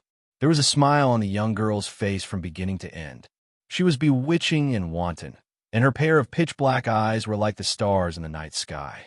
One couldn't see the bottom of them at a glance, but they were deeply attracted by her eyes, unable to be pulled away. Where did such a beautiful girl come from? And by the side of the third prince? Could she be his concubine? As for why he called the girl in white a concubine, that was because even though the third prince was not favored by the emperor, he was still very talented. As a noble grandson of the emperor, his wife had to be a princess or a minister. An unknown girl was only qualified to be a concubine. "Third royal brother, you're finally here." "Ha ha!" Yi Luo laughed heartily as he walked towards Yi Ling. His face carried a hypocritical smile as he said, "All these years you were a hostage. I've missed you dearly. I've even begged Royal Father many times to take you back. Unfortunately, Royal Father never had the guts to ask Long Yuan country for you." In the face of Yi Luo's hypocrisy, Yi Ling sneered. "Is that so? Then I really have to thank you." "Ha ha, there's no need for us to be so polite." Yi Luo laughed and tried to pat Yi Ling's shoulder. But just as his hand was about to land on Yi Ling's shoulder, Yi Ling moved to the side and avoided his touch. Chapter 168. Faced with Yi Ling's actions, a vicious light flashed across Yi Luo's eyes, but the smile on his face did not change. "Royal brother, long time no see. Why are you so distant from me?" "That's right. I wonder who this lady is." His gaze turned towards Yin Luofeng, and a stunned look appeared in his eyes. Yi Ling's face sank. "Second royal brother, Lady Yun is not someone you can violate."